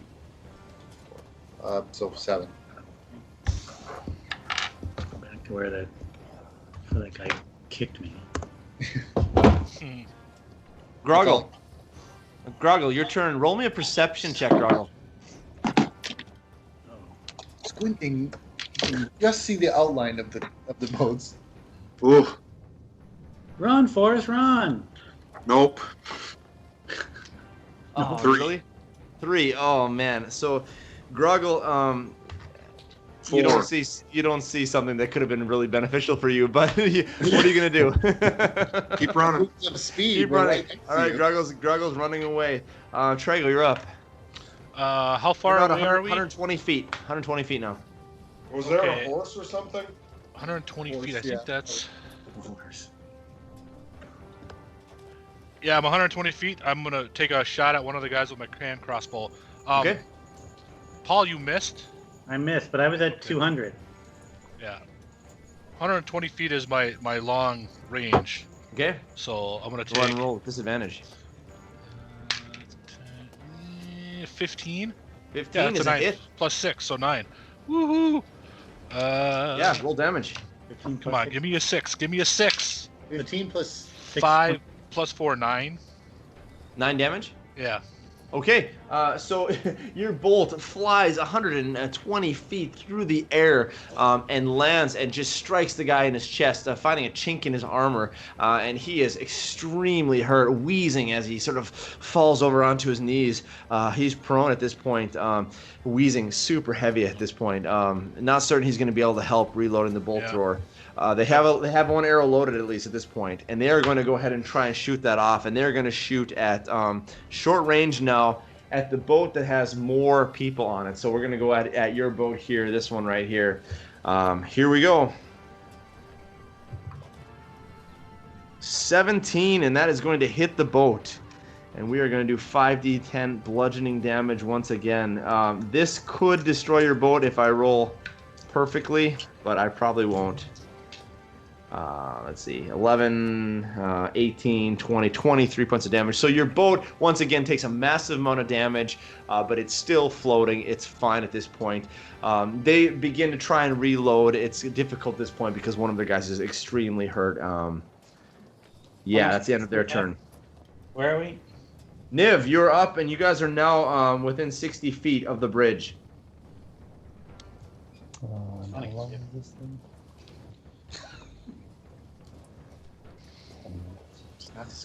Oh, Okay. Yeah, I'm just gonna pull out the egg and hold it in my hand and touch the shoulders of the 2 guys Okay. Yeah. in the boat and cast Transorbification. Okay. Excellent. So Hopefully- Was there a immediately, time on it? Hopefully the boat goes through on its own. Yeah, it's 10 minutes. so immediately you see this green energy sort of move out of Niv's hand as you say some interesting words. What do you say? Oh, I'll just look it up. Synchari lives matter. Fascinating. In conventu trium lux libera. And you see immediately as you finish those words, grasping this egg, you see the energy sort of coming through the egg into your hand, passing through your body, through your other arm, and into the other 3. And now all 3 of you have this eerie sort of greenish glow that is sort of moving around your body like mist. All right, the first guy, he is now going to try once again to use a sleep spell, and he's going to try and cast that on the 2 bolt thrower guys. And succeeds on one of them, and he is going. Let's see, 5d8.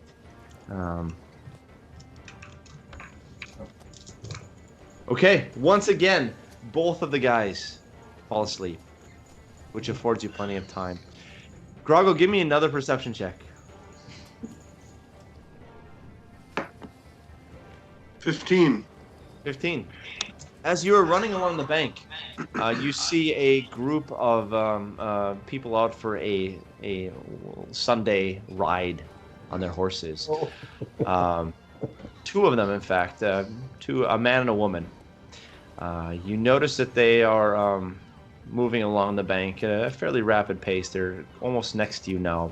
They're beginning to pass you. I tell them I need one of their horses. Oh, screw you, man. And they keep on riding away. I immediately attack them with both my swords and kill them both. Okay, roll me an attack.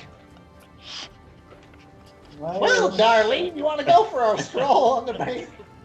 It's a beautiful it's a day. beautiful day. Well, I don't. I don't know what my what my modifier is for short swords. because I don't have them written down, but I rolled a natural 13. Okay, yeah. Plus your bonus would be enough to Strength. to hit. Yep. Go ahead and roll damage. What's the damage on a sword? 1d6. And I Plus got your 2 of strength them, modifier. right? Yeah. 1d6 plus your strength modifier. But I got 2 short swords. The second one Okay. would only be 1d6. 1d6, It won't yeah. add his modifier, I think, is how it works. So we've got 9 and 6. So you leap up and drive your sword into the man in this couple, and as the wife screams and turns her horse and takes off, he falls off the horse in a bloody mess, and you are able now to confiscate his horse. Jumping on it, you're gonna ride as fast as you can, and give me now a crucial animal handling check. Oh boy. And I'm gonna Before set the you say DC. I'm gonna set the DC fairly low on this because you have some skill with animals, but I'm gonna put it at a 10. If you're able to pass this, you're able to get this horse to get to the second bridge fast enough. If you can't get a 10, then you're 14. screwed, man. 14. Okay, so you're able now to control the horse and get it to go fast enough that you're able to run onto this second bridge. As the boats come closer, you are now 25 feet above the bridge. What do you want to do, guys? So we've gone Wait, under the 20. We're 25 feet from the bridge. You're 25. The bridge is 25 feet above. Yeah, you guys are now Okay. directly underneath the bridge, the first bridge. the Gravel's So on the second. guys are sleeping. Yep. And how far away is Groggle from us? More than 120 feet, I'm assuming. No, I'm right there now. He's right on the bridge now. Okay. Kill the 2 guys, Gravel. All right. And then. Can I message not Groggle? Do I see do I know that where Groggle's running? Because I have to kind of know where he is to message him. Yeah, you can see him. You guys see this horse kind of with Groggle sort of on top, like wailing his arms as he comes across the bridge. All right, I'm gonna message Groggle, be like, get close to the barrier, we'll come get you. And then that's all I'm gonna say to him. Okay. Okay. So I do that. As the boats pass underneath Groggle, you see the 2 boats passing below you, sitting on your horse on the bridge. Have a sip.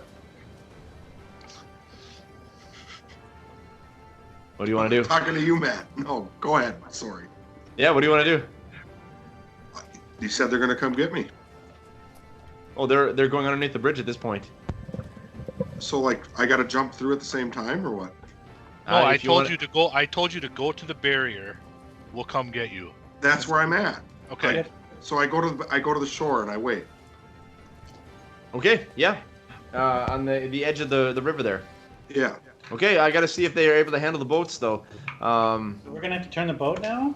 Yeah. One Well, of I'm the gonna boats- tell them take one of the boats to the shore. One of the boats is able to come to the shore. Groggle is here, and Groggle's able to jump in. Now you have a total of 1, 2, 3, 4, 5, 6, 7, 8 individuals in this boat. And that's Right. how many you said he could take. 3, We're- 4, Weren't 5. we going to go through? We were going to go through the barrier in the boats Yeah. and meet And Groggle. that's kind of what I was thinking, but whatever. Oh, I see. Yeah. I meant like he goes to the barrier, we go through the barrier, and then we kind of go get off. I see what you're saying. outside. I see what you're saying. I Yeah. see. So he's not coming yet. You go underneath the bridge. Okay. Yeah, I got you. Okay, so Lamiel casts Transoberification as well. You see the same sort of spell come across all of you, and the same sort of green energy as you were able to pass through the barrier, flying through the barrier, the Synchari barrier of green energy coming through, and then now they're able successfully to bring the boat to the side. You see Groggle running up alongside the barrier, unable to get through the green energy barrier. What do you want to do? I tell Lemuel, go through again, grab Groggle, and bring him through so we can get going. Okay, Lemuel jumps out, runs back over here, and is able to get Groggle back into the boat. We'll say, just for the sake of brevity, you guys are able to get back into the stream. You continue on at a very rapid pace. The river is still moving incredibly fast. Where are we going? Okay, yeah. So now what? Yeah, Where are we going? Lemuel, where are we going? And who are you, by the way? Your questions will be answered shortly, he says. And you cruise along for a few more minutes. He says to you that it's most important at first that we get as much distance between us and Theondir as possible. And he continues to move on with the rowers and the people navigating. And eventually, after what seems to be like 20 or 30 minutes of travel, long after you've breached the Synchari barrier with this flash of green energy, you see ahead of you on the bank a group of individuals and horses on the left bank. And one of the figures flags down the boats, and the rowers aim towards the shore, and they begin to move the boats over there. And upon hitting the sandy bank in the slower water of an enormous eddy, the figures immediately begin to tie up the boats to trees along the banks. And as you step out of the boats now, you are met by a large group of individuals, all wearing these dark green cloaks. And one of them in particular stands out, his bright blonde hair reflecting the sun, his brilliant blue eyes lively and friendly, a strong and sturdy man with some elven features, about 35 years old or so. And he turns to all of you and says, "I'm relieved that you made it here to us. We've been expecting you." And Trago, in your pocket, you feel that the ring that you've taken is beginning to glow and to heat up in a way that you haven't felt before. And it's beginning to radiate light out of your pocket. And the man's eyes go down to your pocket where he sees this radiating light. And he smiles deeply. "What have you brought for us?" he asks you. Yeah, Trago, what have you brought for us?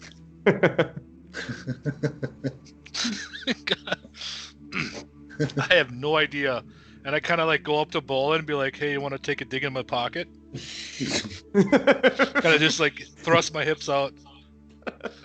I ain't touching this. I'm done touching this thing. So I'll grab it.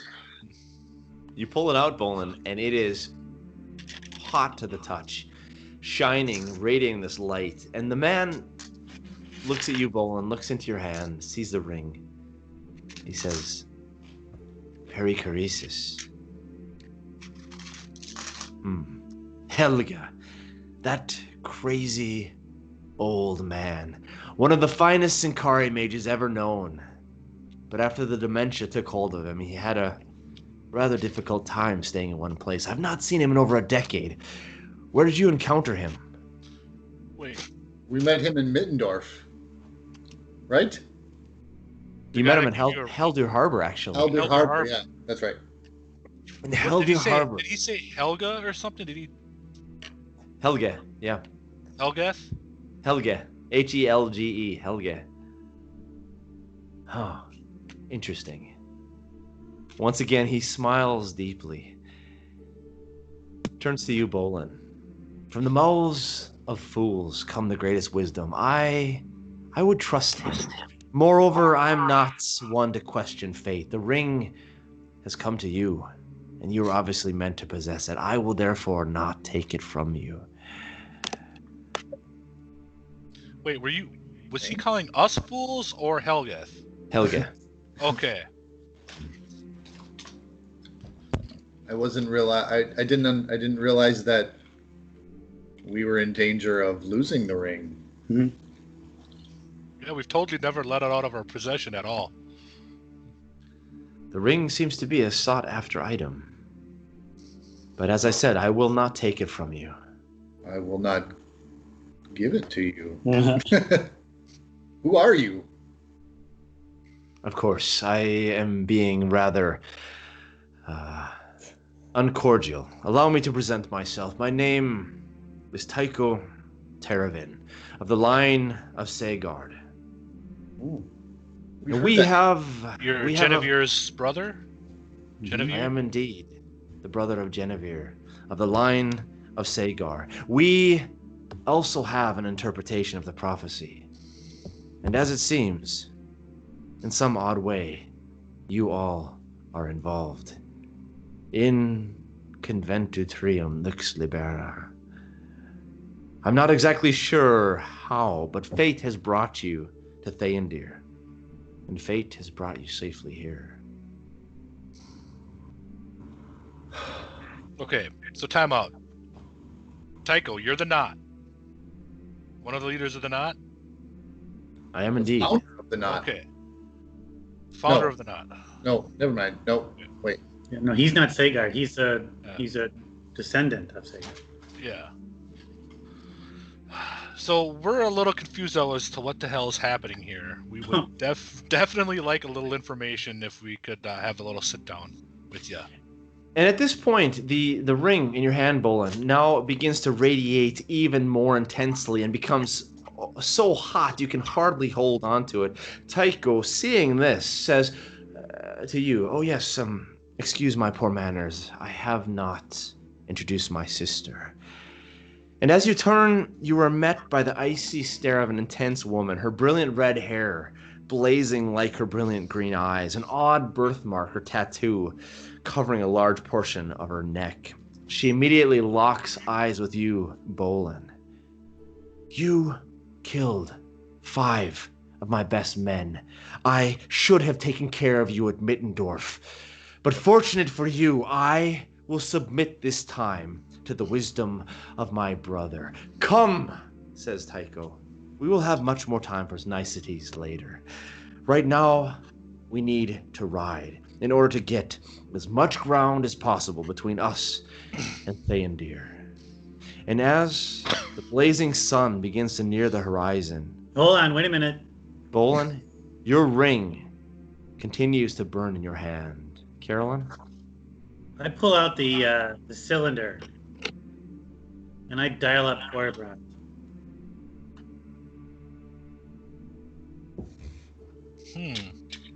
Sure that's a good idea? Oh yeah. Well, they know that we got away. Tycho turns to you. "What are you doing?" I'm gonna rub salt in somebody's wound. "This is Feuerbrandt.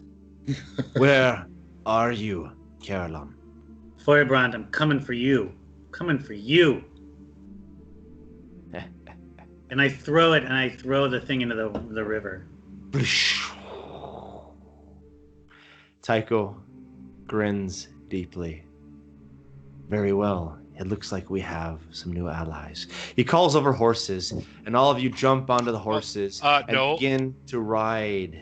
off. Matt, Yes. I say, where's my carriage? And I put my ducal signet ring on. I'm like, the Duke does not ride.